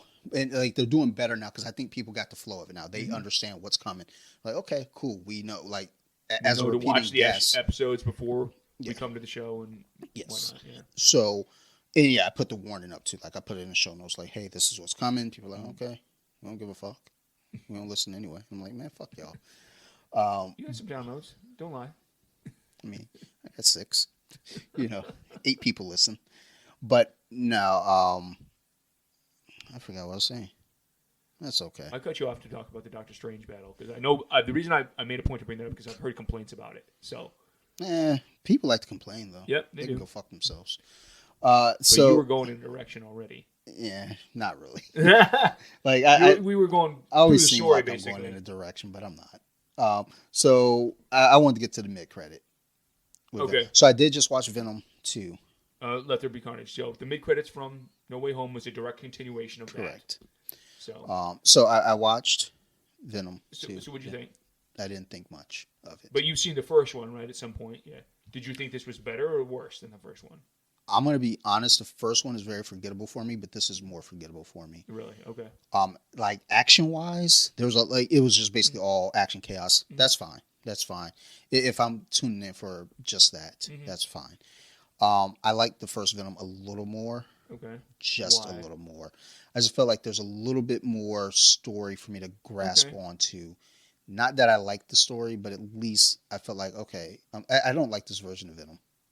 I like Tom Hardy. Yeah, I think Tom Hardy does a good job with the role. Yeah. I like the second film a little bit better. I think the direction was a little bit better. I think a big part of my dislike for it is kind of a continuation of the dislike for just how they're handling it, period. Yeah, Sony kind of doing their own thing and not having it tied to Parker. Yeah, so, and that's the thing. It's just like, look, I get it. People are going to go see these movies. People are going to pay because people are stupid. You know who you are. And I paid to see it. Yeah, no, you don't count your fan. No, there are people who aren't fans that are just fucking mentally ridiculous. I got in trouble for, saying the other word. Okay. Well, that's why we came up with the new term on Nerd Rage, mentally ridiculous. I titled a Columpton episode that it says you never go full. Oh, yeah. And then it goes RE ... mentally ridiculous. Okay. Fuck them. So I didn't like it at all. And then at the end when the final battle concludes, and then full spoilers here because that's what we've been doing this whole movie. Cletus is talking and then Venom goes, fuck this guy, and bites his head off. It's like, oh, okay. That was an easy out, basically. It was really fucking dumb. I just sat here this entire movie for that. Yeah. Can I get to the fucking mid credit and just fast forward? I did like the allusion to an eventual toxin. That was cool. So when the Carnage's offspring goes to the cop, that's been in the story the entire time. That's cool. God damn. This is a right? good fucking cookie. Good fucking cookie. Holy shit. I took a small bite and that was a fucking punch. So these are the, I'd never seen them before, apple fritter iced donut cookies. So I was just talking about apple fritters on the other day after class. Fucking Coach good. Bark and I were talking about them. He was like, we're leaving. I was about to go hit Dunkin' Donuts to get apple fritter. All right. It's goddamn good, dude. Sorry, Coach Mark. There's no way that these are still going to be around when you come here next. No. And I'm not going to class on Wednesday because I got to work. So I imagine Coach Mark will listen to this episode eventually. We will. Yeah. He's a fan. Yeah. Not of me. No, but I know he's a Maryland Phil fan. Yeah, I got to talk to that dude again. He's a cool guy. I'm trying to get him here. Yeah. I know. I'll see him just schedules. Whenever you do another fight night, if you know he's coming, try and hit me up, and I'll see if I can make it. I think January 22nd is the next the heavyweight title fight, but No, I can't make that one. I don't know that I'm even going to get it. Okay. Because I have family in town that weekend. February 12th is the next one after that. It's my mom's birthday, so I'm going to make sure to be busy. Dante's hatred for his mother knows no bounds. I can't wait till she calls. Like, she always calls like, "Hey, little boy." I was like, "Oh boy, son, like don't call me." You always want to call. You need something, but you never want to call when you say, like, "I'm sorry for being a trash mom. Sorry for losing custody." Yeah. That went dark. Anyhow, so fuck you, Dante. I don't know if this is at that level. I think we've been good so far for the most part. Well, you already marked the point where you have to go out and cook yourself. I think it was like 1:11. I don't know. We'll see. 1 hour 11 minutes. I don't even remember what I said, but like I think I'm sure I know what I said. That should probably. I'm not going back to listen to this.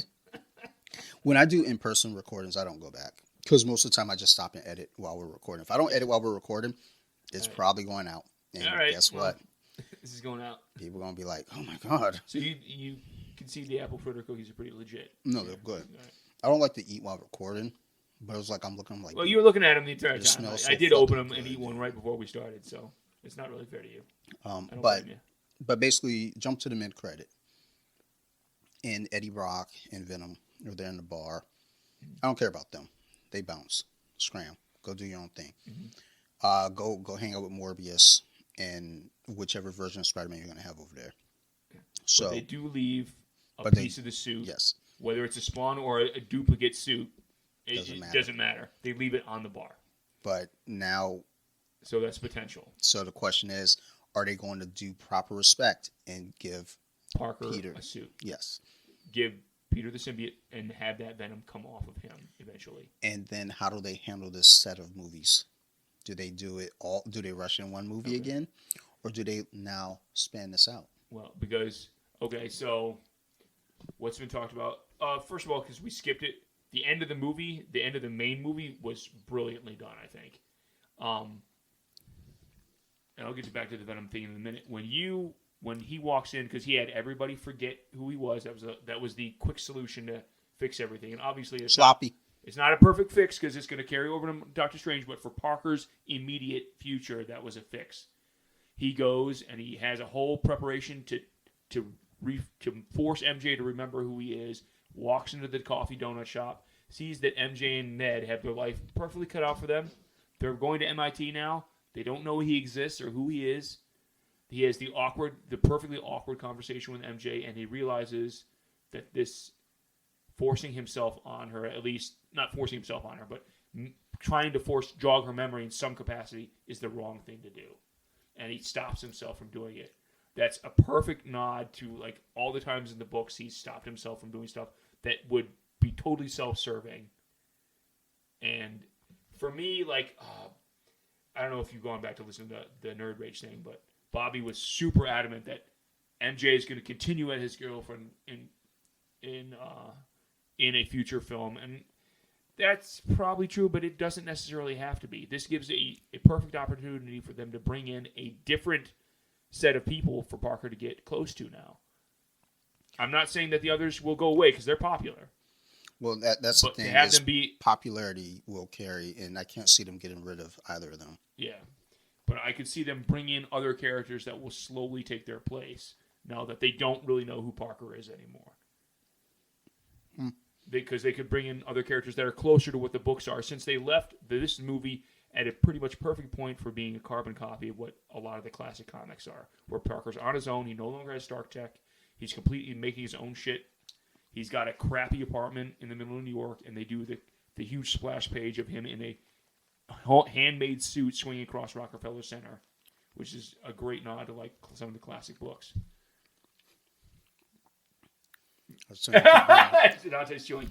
I'm chewing. So anyway, so for me, that seems like that's I don't think they'll get rid of MJ or Ned, but that seems like a perfect opportunity for him to broaden his cast list of side characters, where he could bring in maybe a Harry Osborn, or even though Norman made the point of the dialogue point that Oscorp doesn't exist here, and that I don't know how true that would be. Well, there's been always hints and rumors at Oscorp coming through, but none that I've heard from any executives. Yeah, or no official. So, So is Oscorp really not existing here, or is what Stark Industries could become? Or well, also the question is, did he really have an opportunity to really look into?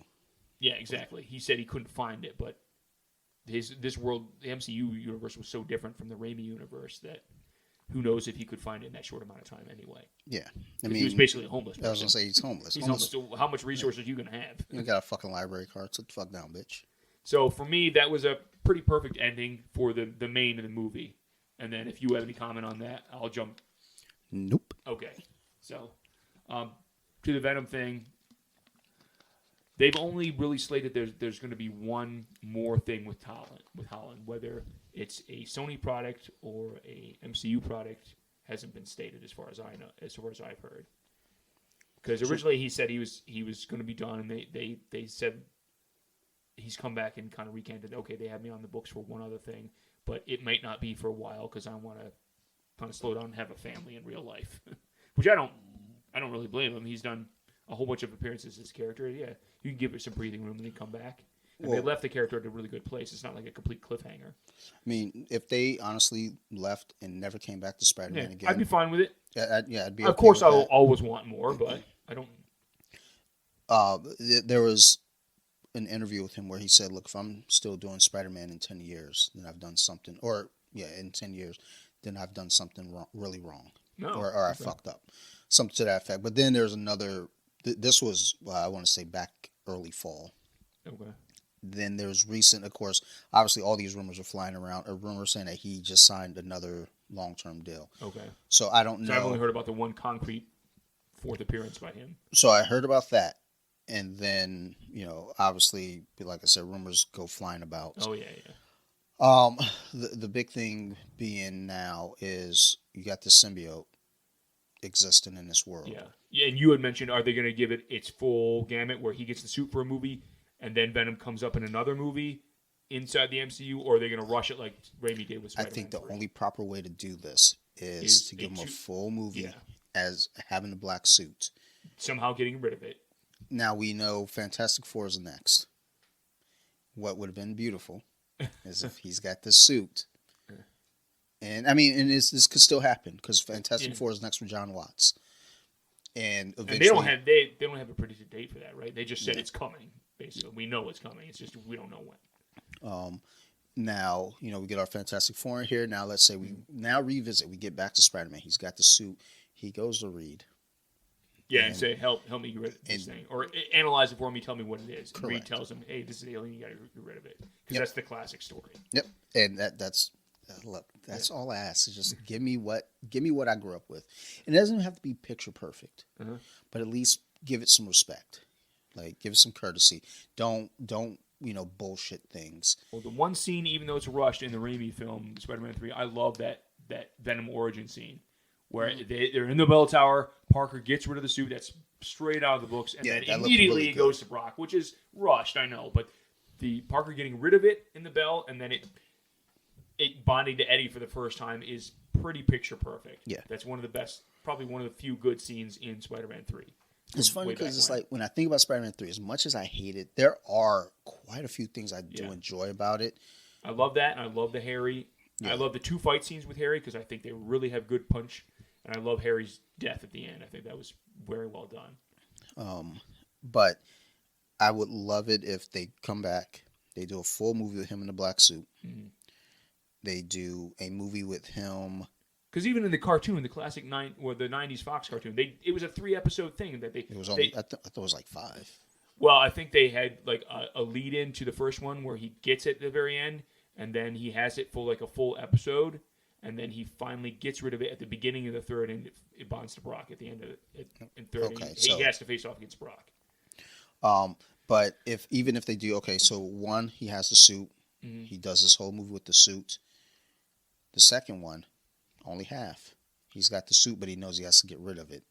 Gets rid of that suit, and and the thing is, too, somewhere in there with the black suit, I want Kraven the Hunter in there because I want Kraven's last hunt.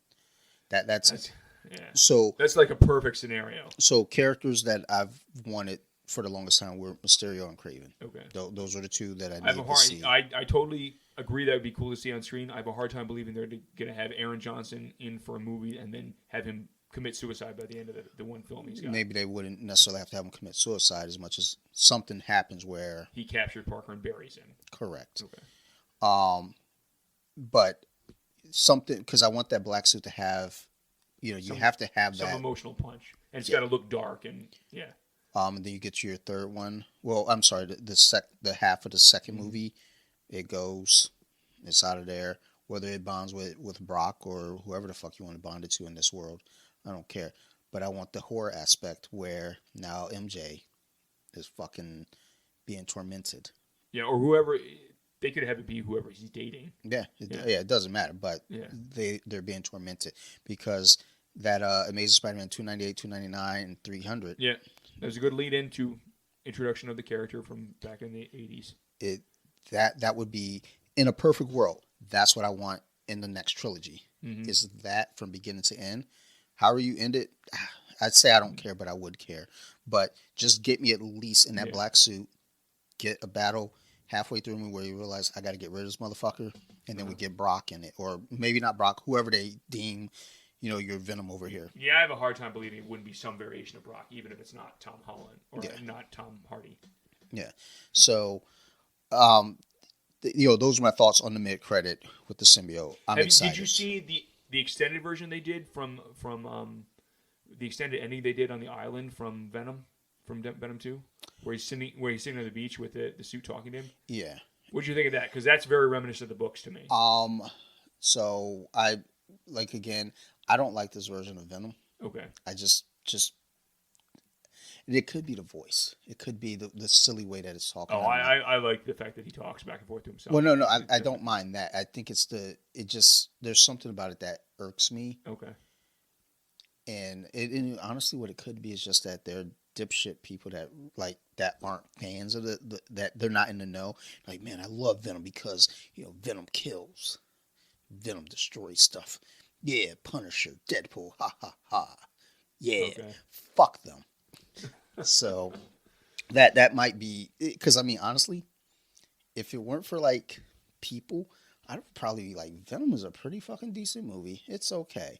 I would buy it. And I buy most everything. I bought fucking Dark Phoenix. I have a copy upstairs in my bedroom. It's fucking pathetic. But I own it. But I won't buy Venom.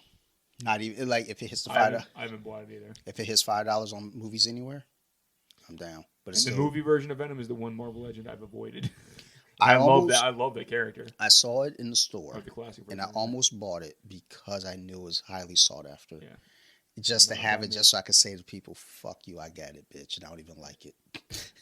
But I just don't like that version. I was like, yeah, I have no interest in it. Fuck off. I really would like to see the white spider on the chest look. That is the classic look for the black suit. And that's what I hope when they do bring the symbiote story to life. I want to see the spider on the suit. I just want a true to form Venom. Mm-hmm. I want that shit to be fucking gnarly. I want it to just be great. Sorry, checking, make sure we're still recording. Checking the time. All right, mid-credit now, post-credit, Doctor Strange. Let's just jump to that a little bit. Yeah, what'd you think of the fact that? What'd you think of the fact they did a full trailer as the post-credit?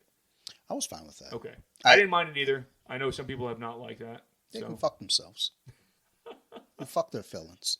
It was fine. I thought that they were going to do it before, like in the regular trailers. Okay, yeah. That would have been fine too.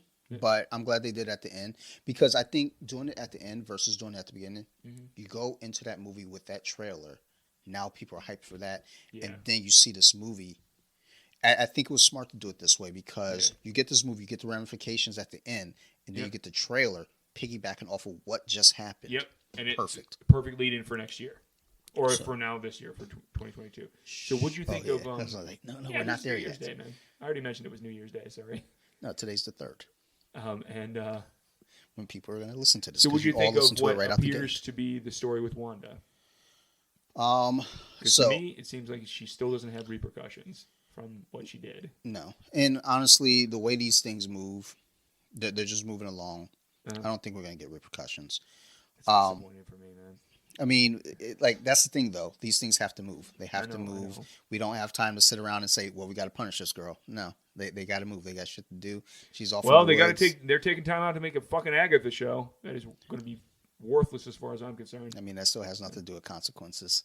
I mean, I don't think they should do Agatha's show personally. I'm just like, but it's again, like if they ended up putting Agatha in this Doctor Strange shit, that'd be a little disappointed because it's like, no, not needed.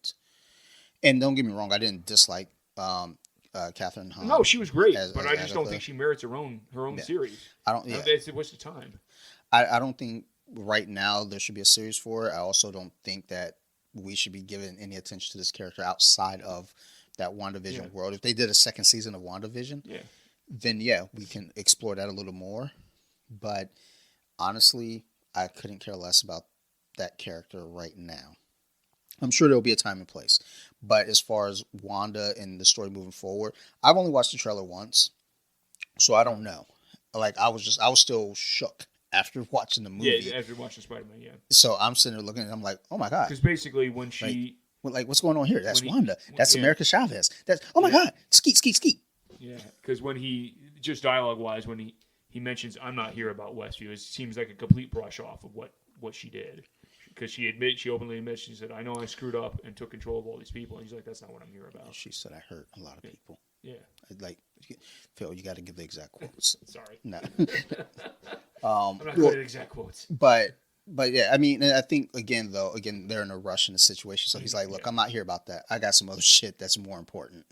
Like, what do you know about the fucking multiverse? What'd you think of Shumagorath? Well, who am I? Shumagorath. Yeah, okay. They visually show the character, the octopus eyeball. Okay, I was like, you're saying school words. Sure. I didn't think anything of it. Okay. I just thought like, oh shit. Like that's the first full review of a potential major villain for what this. I mean, I saw it. I was just like, oh shit. Like, okay, cool. Like, so the Marvel Legend wave. There's an article clickbaity. They got my wife because she sent the article to me and said, oh no, this toy just may have potentially revealed the Doctor Strange villain. Yeah. It was like, no, that reveal has been out since fucking October. That's get out of here. Get fuck out of here. But I think because of what having just watched Spider-Man and then you get the trailer for that, I wasn't excited. Yeah, because you were just on input overload at that point. Yeah, my emotions were still really, really high. I'm still wiping tears from my eyes and shit. My body's still shaking. I didn't know how to feel about the world. I didn't know if like reality was what it was. I got outside. I called my wife. She was like, "Can you just tell me about it when you get home?" I was like, "Look, hooker, I just went through a traumatic situation right now. You didn't mention your emotional experience with the guy next to you. Fuck that dude. Like you talked about it being at the top of the show, but yeah, I mean. I tried not to cry at first. I was like, man, this dude probably ain't a fan. He probably gonna say something. We're gonna have to fight. But did you hear him sniffling or something? Yeah, he was sniffling. So you're like, all right. Punk ass bitch. Bitch ass out here crying at comic book movies. Who the fuck is you were doing the exact same thing. I was crying like a fucking baby, son. When Aunt May died, I teared up a little. I didn't cry, but I teared up. I was like, damn, dude, like that. So I was sitting next to Bobby when we all saw it the first time. And on the other side of me was a couple. Younger than us, and Bobby mentioned they probably thought you were crazy with your various reactions to the film. I said, yeah, you're probably right, but they were like very interested in my Sinister Six hat by the time the lights came up and the movie was fully done. Huh. The hat that you're wearing right now? Yeah, of course. I'm talking about Spider-Man. I gotta wear my gear, man. In case you guys didn't know, I'll take a picture of it and that'll be the cover. So I have a hat because I'm known for my hats. It's all the original members of the Sinister Six, all along the cap. And the girl next to me noticed it, and she and her boyfriend, or I guess it was her boyfriend or whatever. But she unlocked arms with her boyfriend and locked arms with. It was like, hey. Like, hey, what's up? So what that hat do? She's like, oh, is that all the Sinister Six? I said, yeah, it's all the characters. And I took it off. I let them check it out. They thought it was pretty. Now, they could have been, Bobby mentioned later, they probably were just playing nice to you because they thought you were a psychopath. They didn't want to get stabbed. I mean, so that's entirely possible. Whatever works. My reactions throughout the movie were pretty excited. whatever So. works. Trust me, I get that reaction too at work sometimes. They're like, people are really nice to me because they're like, just do it. He will shoot this office up. just fucking let him have the sandwich. He's like, So dude, yeah, I didn't got some want the love for my sandwich. hat, so that was cool. But yeah, like after, after that, seeing that trailer, I was excited about the trailer, but it was just too much for me. Yeah, a little. But it was perfectly placed. Because I think if you would have put that trailer before the movie, yeah, that would have been a mistake. I think it would have been. It would have taken too much away from the movie itself. I think it would have taken away from the movie, but also it's just the way that the movie ended. We look at it as like, okay, this was a great way to end the Spider-Man movie, the franchise. You could be done with Spider-Man from here, to be honest. But there's some ramifications for Doctor Strange. Yeah. So you can't show that trailer before the movie and then have this happen at the end. Yeah. It has to happen that way. I'm glad I felt the way I felt after the movie, but I wish that I felt a little less so I could have really embraced that Doctor Strange trailer.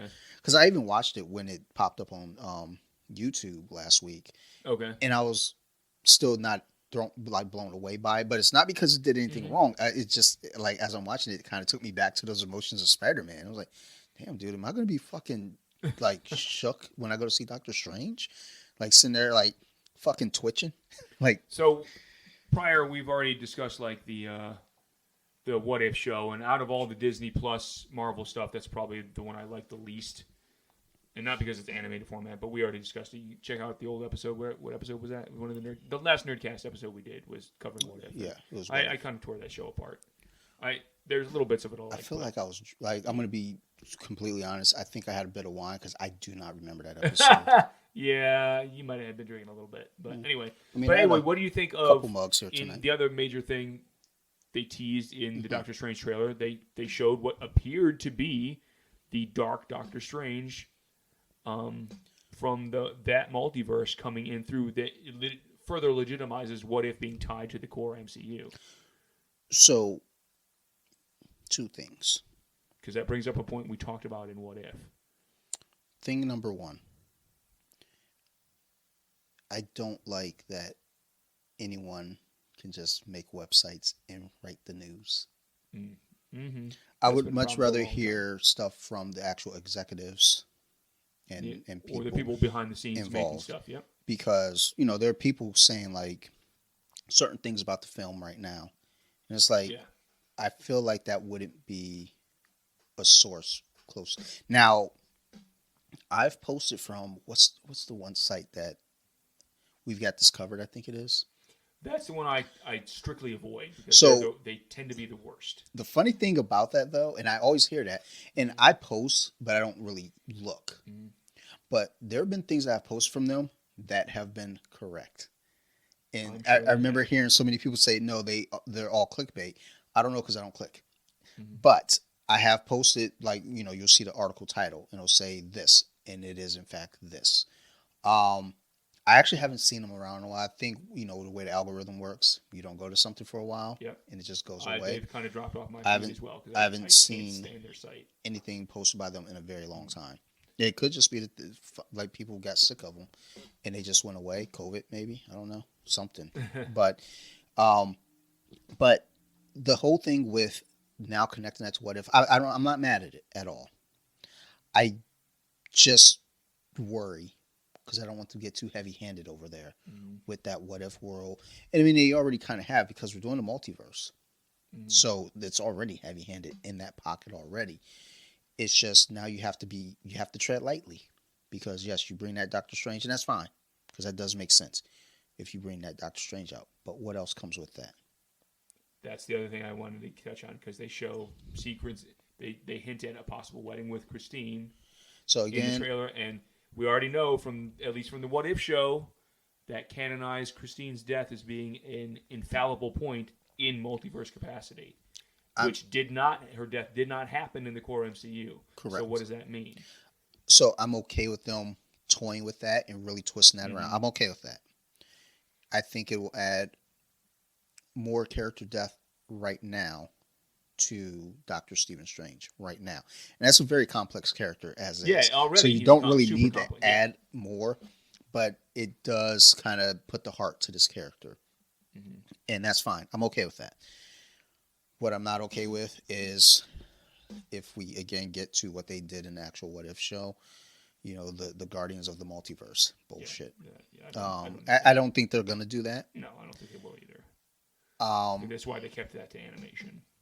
But I do like that they're going to touch on it a little bit, and I feel like this movie is going to be partly that episode of What If, which I'm okay with it enough. Because obviously there's going to be a lot more going on. Introduction of new characters, things like that. I'm just wondering, where does this lead? Because after this movie, we have the Quantum movie with Ant-Man. No. That's not until 2023. What's the next thing after this? So you got, I just actually had the goddamn picture up too. So you got Doctor Strange. I know Wakanda is in November. Oh, okay. So that's already been Thor. set. Thor is. Oh, Love and Thunder is coming next. Okay. And then there's one other in there as well. Is it the Marvels? Marvels that Kamala Khan's show will lead into. Correct. So those are going to be the next 4 movies for this year. And those are all supposedly coming this year? Correct. Wakanda got pushed back, and yeah, finally it landed in November. That's, and it could still get pushed back again. Yeah. But as of right now, that's a November film. And then the Ant-Man and Wasp 3. Which is the Quantumania. Yeah. Is, I believe, next spring of 2023. I believe. I don't know if I've seen an actual official date, but I know that they said that's 2023 for sure. But that was also under the ideal that there were supposed to be other movies kind of wedged in there too. So who knows? But I would imagine that comes out, and then I don't know any other discussions of any other movies. No, because the other stuff I've heard has been shows. But yeah, it's shows, and then no other movies. But they're talking about all these movies that are in like talks, and they're trying to develop them. So it's gonna get real slippery, but it can't end until we get that Ant-Man movie at the very least, and then we get Kang. With that, yeah. And then it's like, okay, now what are we doing?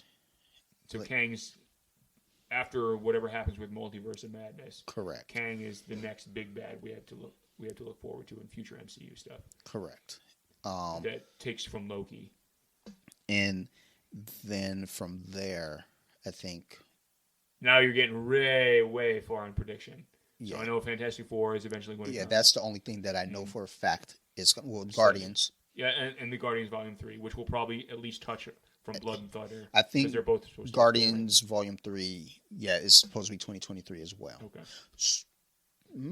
Yeah, because that Groot Christmas special is supposed to tie into that movie. And that's at the end of this year? Correct. To 2022, okay. Correct. So, Guardians, I would imagine, might actually be the first movie of 2023. Before Quantumania. Correct. Okay. If it's going based off of what was previously said. So I think that movie, the Ant-Man and Wasp, was supposed to be July. Okay, so that means Guardians, if it comes out before, would be the May release that we usually get. So, again, all speculation as of right now. We're a year away from all of that. So, like, I didn't even know that Wakanda had been pushed to definitely for November. Yes, and that I just found that out today. Okay. From, what was it, Comic Book? Yeah. Comic Book Resources, they don't always get stuff right, but I think they're way more reliable than we got this covered. So, as of right now, we know after 2022, there's at least 2 other movies for sure. And there's others that are just kind of secretly being worked on. Mm-hmm. The question is, So my next question for you is, what do you think? What's your prediction for upcoming Morbius? Because from what they've shown in the trailer, he exists in the core MCU universe. I am interested because number one, Jared Leto. I feel like he was meant kind of for born. this Yeah, role. he's kind of born to play This is his character. role. Especially after the not trailer, but the full clip they showed was the last thing they revealed, which I think was the beginning of December, because I was always going to see this, of course, but I wasn't interested in the first two trailers they showed. It was like, all right, this looks like it could be kind of terrible. But the clip they showed that shows his transformation and with his attack of the people, that wasn't an actual trailer. It was like a 2-minute clip excerpt from the center somewhere in the film. It looks fantastic. And then I was like, all right, I'm totally in for this. I'm not just going to see it just to see it. I'm excited to see this now. I'm excited for it. I don't have any thoughts or predictions on it right now. I just can't. Because the only reason I said it's in the MCU is because the Vulture sequence when he talks to him, yes, and the writing on the wall from when it shows Spider-Man, Peter Parker murderer, so it's after Mysterio has revealed Parker's identity. Yes, and that's another thing that I don't have a problem with it, but I am concerned with this Sony and Disney. Yeah, because that merger. means Sony is playing in Disney's specific world and not in their own. The Venom verse they already created on their own. But he also mentions Venom. Yeah, because the one cop already mentions we haven't seen this since what happened in San Francisco, which alludes to the Life Foundation. No, but he specifically says Venom though. Oh yeah, no. Like when he goes to someone says something like, "Are you gonna eat me?" or something. Yeah, exactly. I'm Venom. Yeah, that's pretty pointed. So they say, "No, I'm Dr. Michael Morbius at your service." But the cop mentions we haven't seen anything like this since San Francisco, which alludes to the Life Foundation issue in the first Venom movie. So this is a mixed bag as to where is he in the MCU or in the Sonyverse, because there's two very different things going on. Yeah, that's where I'm kind of really like. So it makes me curious as to whether they're going to show the multiversal jump, because is this happening at the same time as No Way Home, or what time frame is this happening in? I think they're leaving that kind of up to date, which makes me wonder how much red herring are they throwing in the trailer to throw people off. Are some of those not even going to be making the final cut of the film, which would completely make sense? Yeah, if they're smart, that's what they've done. So they keep people guessing. So you're not revealing how. They're not smart.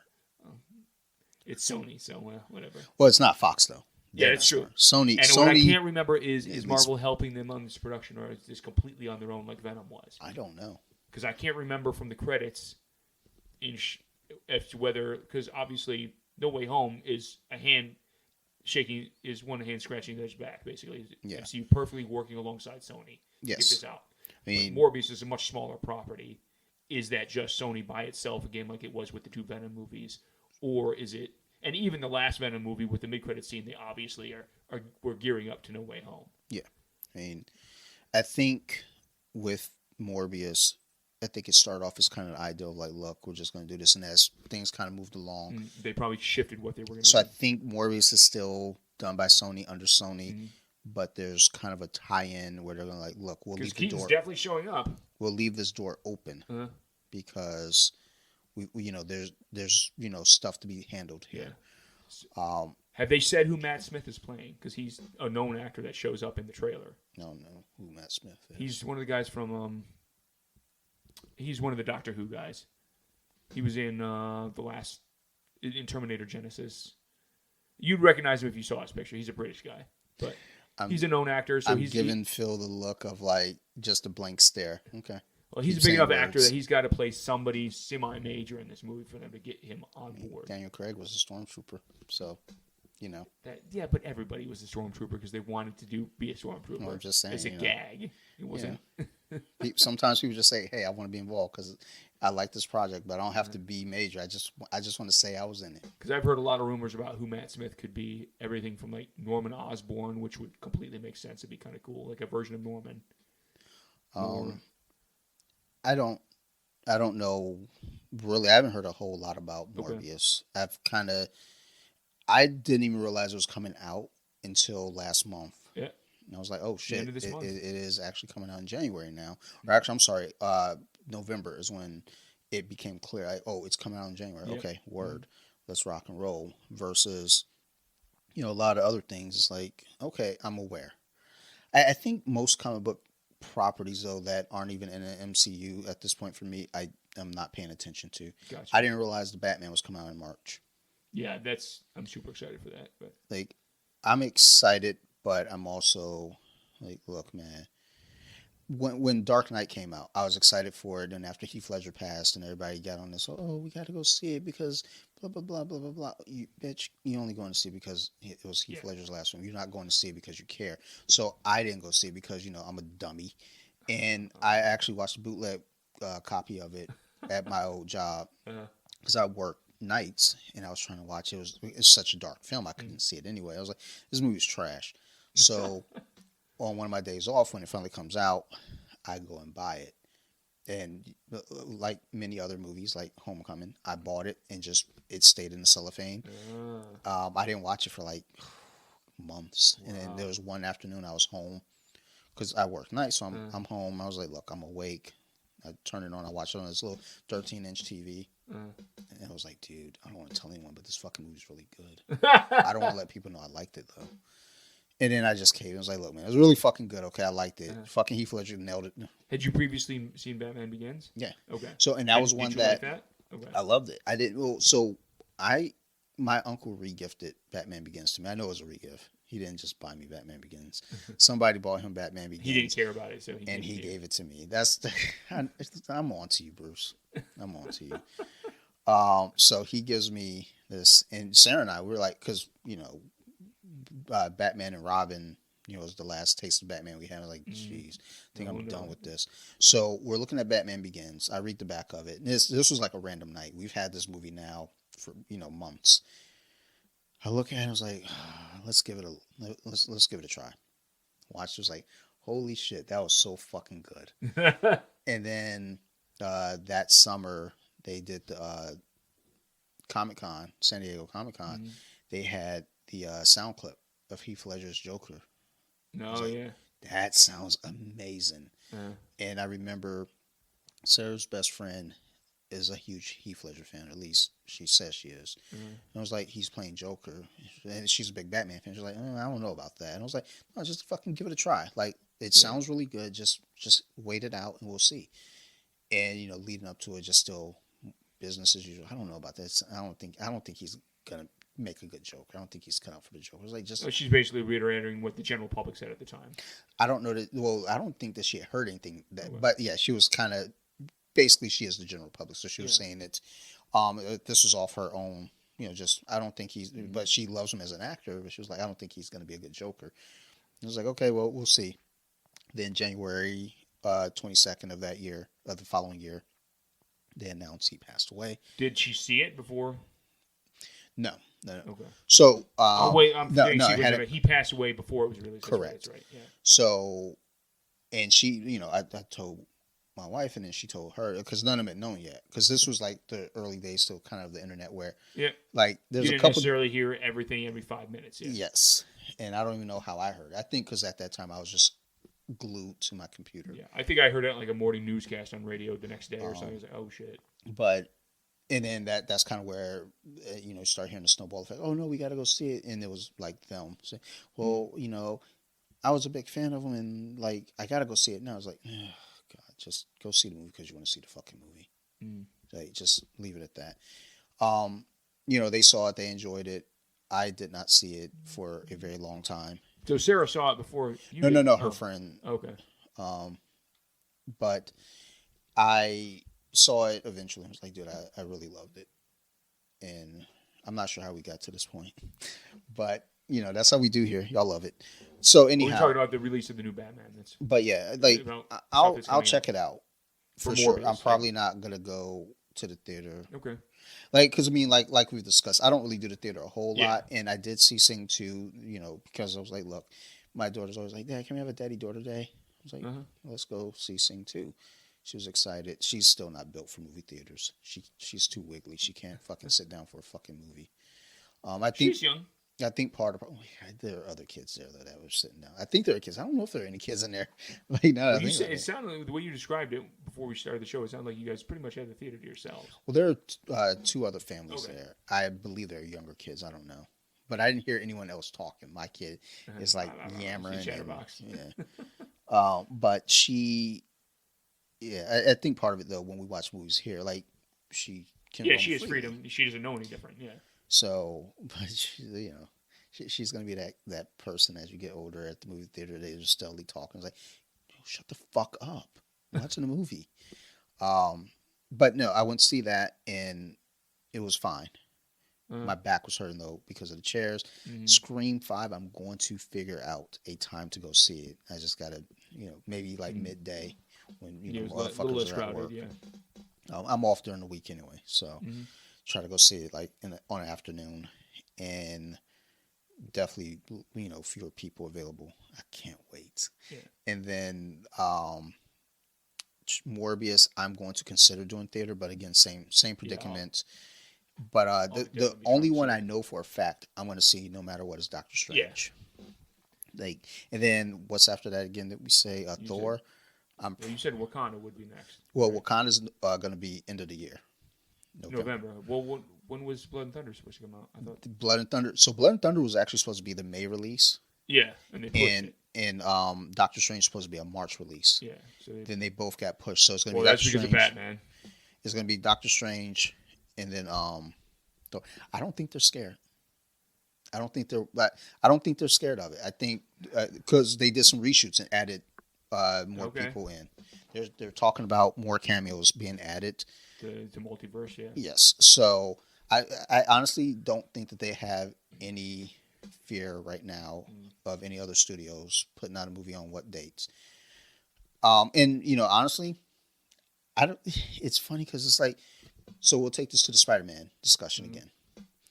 There's always this debate: which is the better Spider-Man? Why does it have to be anyone's a better Spider-Man? Why can't you just like what you like?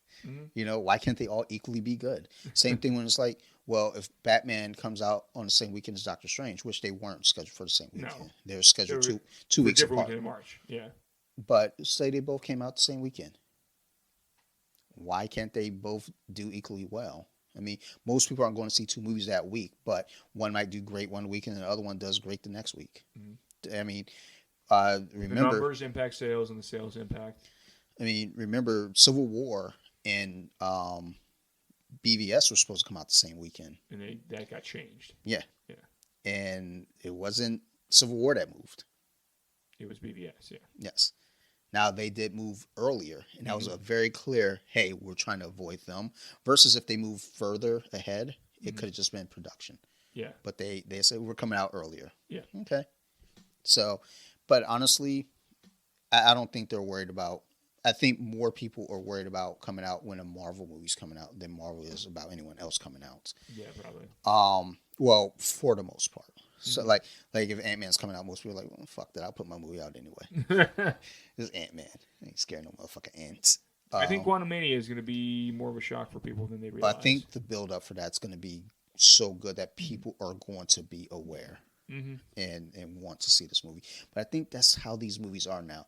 They do a very good job of marketing and building up to the point where we're like, we've got to see these films. So I'm hoping, and I'm pretty sure they will, because it's the MCU. They always do post-credits and mid-credit scenes. That leading up to Quantumania, whenever that does come out, that they'll do more Jonathan Major appearances as various versions of the Time Stream guy from Loki, who will eventually debut as Kang in Quantumania as the proper villain Kang. Yeah, I mean, I'm sure just to lead into it along the lines. I mean, again, with a Loki season 2, I want to believe. Yeah, we don't have any date for if that's coming out before Quantumania or not. Yeah, I don't. I would like to assume it would, but who knows? Well, looking at how the slate for this 2022 is set up, I can't see Loki unless Loki is going to happen early 2023. Yeah. Or the spring of 2023, leading into potentially the summer Ant-Man release, potentially. I love saying potentially.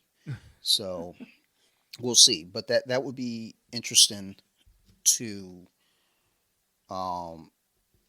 just kind of ponder. And hopefully, I don't know, hopefully whatever they do, it makes sense. That's all I ask. Just make it make sense and make it work. Because Spider-Man, for all the great that it had, it did have some parts that just didn't add up. But it was convenient for the story. Yeah. But it was good enough because the rest of the story made you kind of forget. Because, again, Electro should not have been part of that group. Yeah. It didn't make sense for him to be there because he didn't know Parker. Yeah. Would have made more sense for Goblin to be there, though. Yeah. It would have made sense for Dane DeHaan to show up because he knew Parker was Spider-Man. So I would have been fine with that because I like Dane DeHaan. Yeah.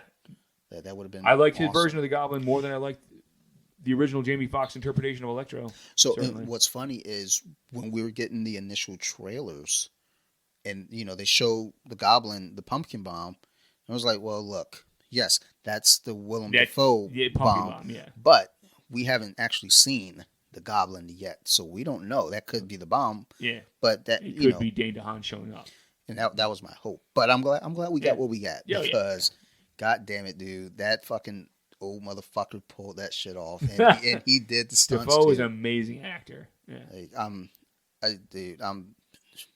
happy. I might no, oh shit! I'm going to the Ravens game tomorrow. I gotta remember that. I gotta. You're going to the Ravens game tomorrow? Okay. Yeah. So Steve was going because where he works, they have the suite, and he's going to the game. He took me to one of the games earlier in the year. In the suite? Yeah. Oh, look at you living it up, man. I used to work there. I mean, there's one year where we went to every fucking home game. Nice. Actually, it was 2 years. Because it was a raffle. And we rigged it every fucking week because there are a lot of Washington fans. So what I would do is I'd go to these fans and say, hey, would you mind putting your name in the hat? If you win, I'll buy you lunch. It doesn't cost you anything to do this. And there was one game. There's a Thursday night game. I got every ticket out the fucking box. All my people won. But I think all my people are the only ones that fucking put their names in. So I had I got 6 out of 8 tickets. Wow, dude. But yeah, he's going to the game. And Sarah's old boss, he texted me this afternoon. He was like, hey, Happy New Year. I got an extra Ravens ticket. You want to go? I was like, let me double check with Sarah, make sure, I don't have any bullshit chores to do because, how that goes. It's like, hey, so I need you to go count the leaves in the backyard. What the fuck do you want me to do that for? So she was like, yeah, go. Have a blast. So I was supposed to record tomorrow afternoon. And I haven't gotten a reply back from that person. I was like, shit. Oh, well, they short. They short. Oh, well. Fucking look at your phone. I got to make sure I actually hit send. So that's an important thing, too. So I'm going to the Ravens game. I'm not even sure why I brought that up. Because I'm trying to flex. Yeah. But it's a weird flex. It's definitely not weird. It's just, it's appropriate. But yeah. So my prediction for Morbius is with Vulture showing up, are we going to get Aaron Johnson doing a quick cameo as Kraven to lead into his own film eventually, since he's been officially cast? I mean, as long as the shit makes sense, do it. Like Venom didn't make sense to me, which is why I fucking don't like it. Okay. Morbius, I'm going to check it out one way or the other, and it looks like it makes sense. It feels right. Yeah, well, Morbius' origin doesn't tie directly to Spider-Man. He debuted in a Spider-Man comic back in the beginning of the 70s. True, but still, it's like, look, it doesn't seem goofy. It doesn't seem like it doesn't make sense. So it's like, let's run with it. It seems right, and if they could somehow connect Kraven the Hunter to this. Because the big rumor is eventually in Sinister Six, because they made a point of only having 5 villains in No Way Home. Yeah. And that was definitely purposeful. Yeah, sure. They don't want to have 6, because then that's obvious allusion to the Sinister Six. Yeah, I mean, you do 6, people are just going to immediately say, well, the Sinister Six was in Spider-Man No Way Home. Like, no, bitch. They purposely did not do that. Even though they did use Ock, and they used a version of Goblin. But yeah, I hope they do. As long as it makes sense, I hope they, include him. I hope he gets some good steroids to, get buff. Aaron Johnson? Yeah. I mean, he's a movie star. He can afford them. He's never really looked jacked. He usually looks thin and cut for the stuff he's done for Kick-Ass and for when he was Quicksilver. No, I want to see this boy juiced to the gills. Because Kraven's always kind of a bulkier villain. I want to see him so juiced up. I want to see him I want to see him beat up a fucking paparazzi. I'm curious what he's going to look like with the beard and goatee, because that's the classic Kraven look. Yeah, if they don't have that, I'm out. Yeah, it'll look pretty dumb if he doesn't have that. He's supposed to have a bearded look. Yeah, if he doesn't have a bearded look. Because he's Russian. He's a Russian dude. If there's no beard, I'm out. And his Russian accent better be on point. He better convince me. I better be scared. So, just quick last prediction. Sinister Six, who would you like to see on that team? Or who do you think they'll do? Obviously, Morbius is potentially going to be in there, even though he's not like any version of the Sinister Six that I know of. So who I would like to see in this film world for Sinister Six, you go ahead and throw Vulture in there. Yeah. Go ahead and throw Scorpion in there. So it gets tricky now because in this world that we're in, what characters do we have? Who are we going to potentially get? Let's throw Craven in there. He's an original member too. So the thing is with Morbius is like we don't know where Morbius is going to lie in this. Is he going to be an anti-hero? Is he going to be a villain eventually, or what? But what did I say? We got Vulture, Scorpion. Did I say? Craven. So. What about because they've brought him back now, D'Onofrio, as Kingpin? No. Because he's not usually a combatant, but he has physically fought people before, and he can hold his own against superpower people just because of his size. No, I want him for some other project. Yeah. I don't want him in this. I would love to see him in a Spider-Man project. Oh, yeah. For sure. Now that he's back and they've had Murdock back, I want to see a street-level Spider-Man film that involves Murdock, potentially Punisher, all going up against the Kingpin. The Kingpin kind of like overseeing the crime in New York to take on the heroes. Make it happen. That'd be awesome. I can't think of anyone else that would make sense, at least. You think they'd bring back a version of Mysterio and have him not be dead? Because I could see them doing that. Like, I would like it. Have faked his own death. I would like it because I liked Jake Gyllenhaal. Yeah, as I think that Mysterio. kind of makes sense for the character that he would have found a way to fake his own death that would evade Parker's senses. So that was always kind of my thought. Is he really dead? Correct. Yeah. So yeah, I'll go with that. Let's go with Mysterio in there. And he's a classic member of the Six as well. Let's go ahead and throw Shocker in there. Shocker hasn't really been done yet. He's floating about out there. And because they've alluded to, that's true. They've alluded to him.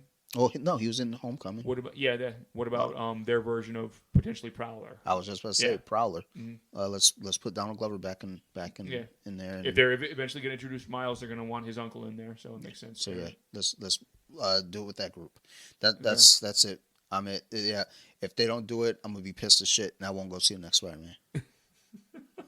Because they have the suit in there now too, so you could throw a version of Venom in there. Yeah, I mean, so and that's the thing too. Depending on how they play that. Yeah. Because I want to stay away from Venom for just briefly. A little bit. Yeah. But let's go ahead and wrap up here. As always, we kind of run it a little longer. Yeah.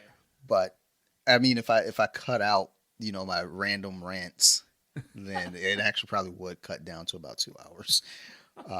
So. Phil, as always, thank you for doing this. Thanks for having me. It's always a great time. We were actually going to record another podcast after this. I can sit here and talk with you for fucking hours, to be honest. But we'll get to Hawkeye eventually. My wife and I have to watch White Zombie, not the band, but the actual 1932 zombie flick. Okay. The original zombie flick. Yeah, I've never even heard of that. So. We're just really doing it just.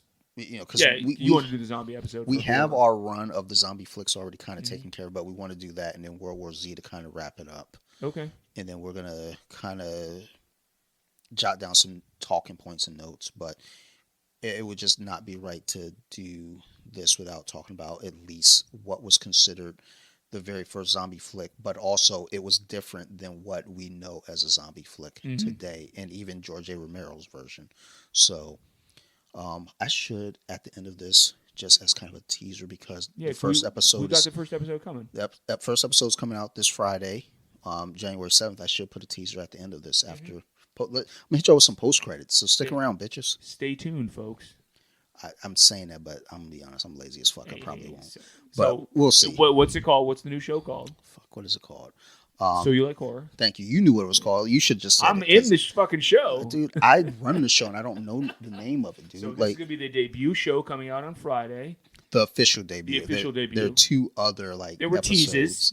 Teases. Just kind of me wanting to hear the sound of my own voice. But teases coming. But yeah, so stick around for that. We got some goodies for you after. But Maryland Phil, where can we find you? At Nerd Rage Cast on Twitter. I run the Twitter for Nerd Rage Cast. Ask me any questions on there, and hopefully I'll be able to provide you a decent answer. Don't be shy. Don't be shy. Yeah. Getting them DMs. He like to get them DMs with y'all. You freaky and shit. Nah, you're a good dude. Thank you for that. And also, every so often, he's over there on Nerd Rage Radio. Go check them out as well.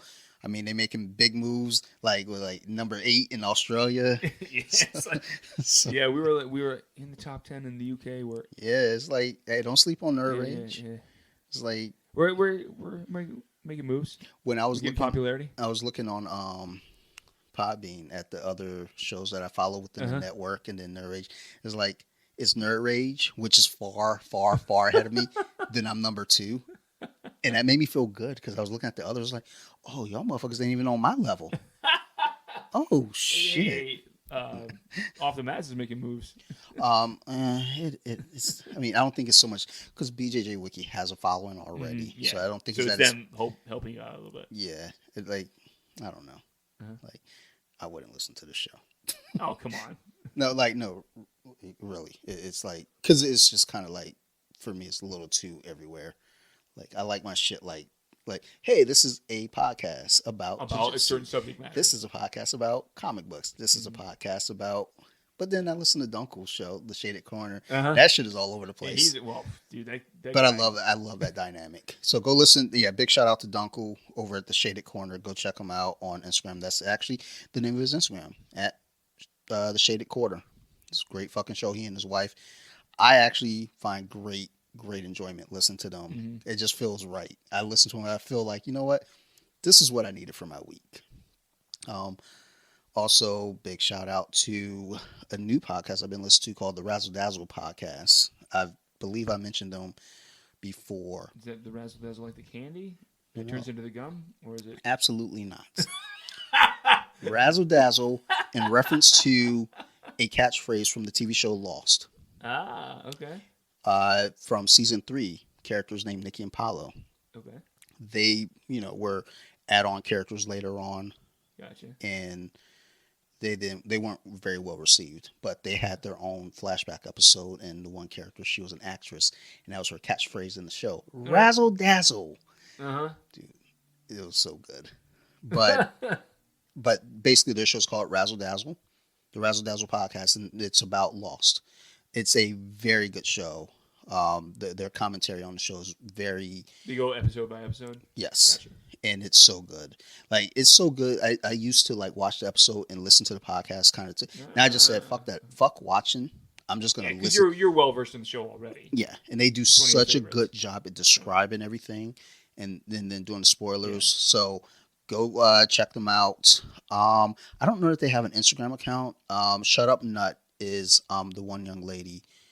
I'm not going to put her name out there because I don't know if she wants her name out there, but... Shut Up Nut? Yes. Shut Up Nut on Instagram.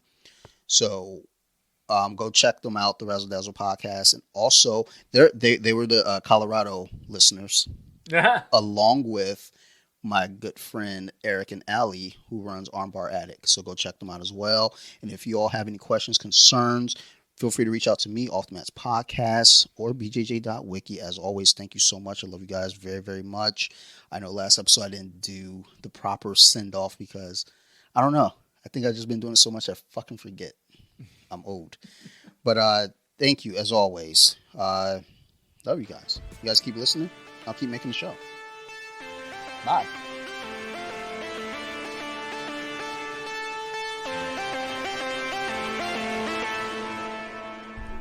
Deep with it.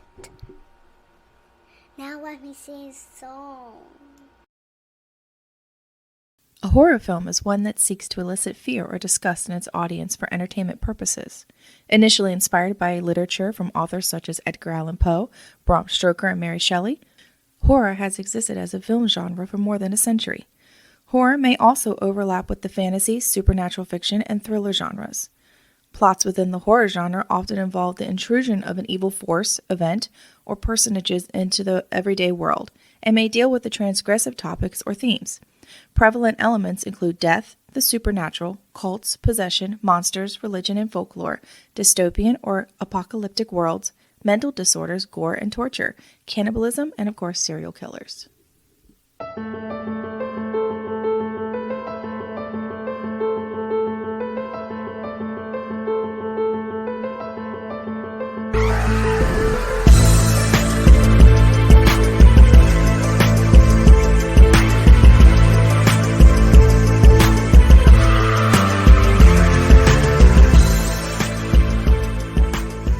What's going on, everybody? Welcome to the official first episode of So You Like Horror Podcast.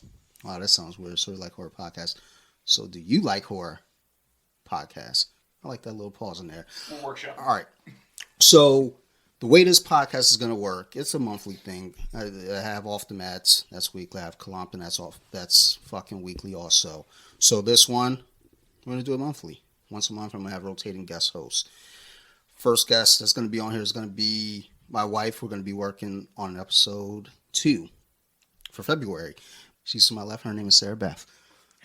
Oh, God. Hi, Sarah. Hi, guys. Welcome to the team. Thank you for having me. My next guest, I expect a rhyme. oddly enough, she's going to be the March episode because her birthday's in March. Yeah. I ain't got shit that rhymes with your name. But my other guest that's going to be working with us on this is going to be Teresa. Welcome, Teresa. Hi. Don't be gay. Fuck, I got to edit that. Dude, we're not even 5 minutes in yet. Shit. It's okay, you got a month. Yeah. And then my next guest, actually, he's going to be part of a duo. I only have one of them here because the other one, if I said, Joe, you trying to come out and do this? He's like, fuck no. And they're like, all right. All he had to say was no. So in Joe's place, his I'm the fill-in. his fill-in is going to be Maryland Phil. See, What's fill up? in, Phil. Yes, exactly. Get it?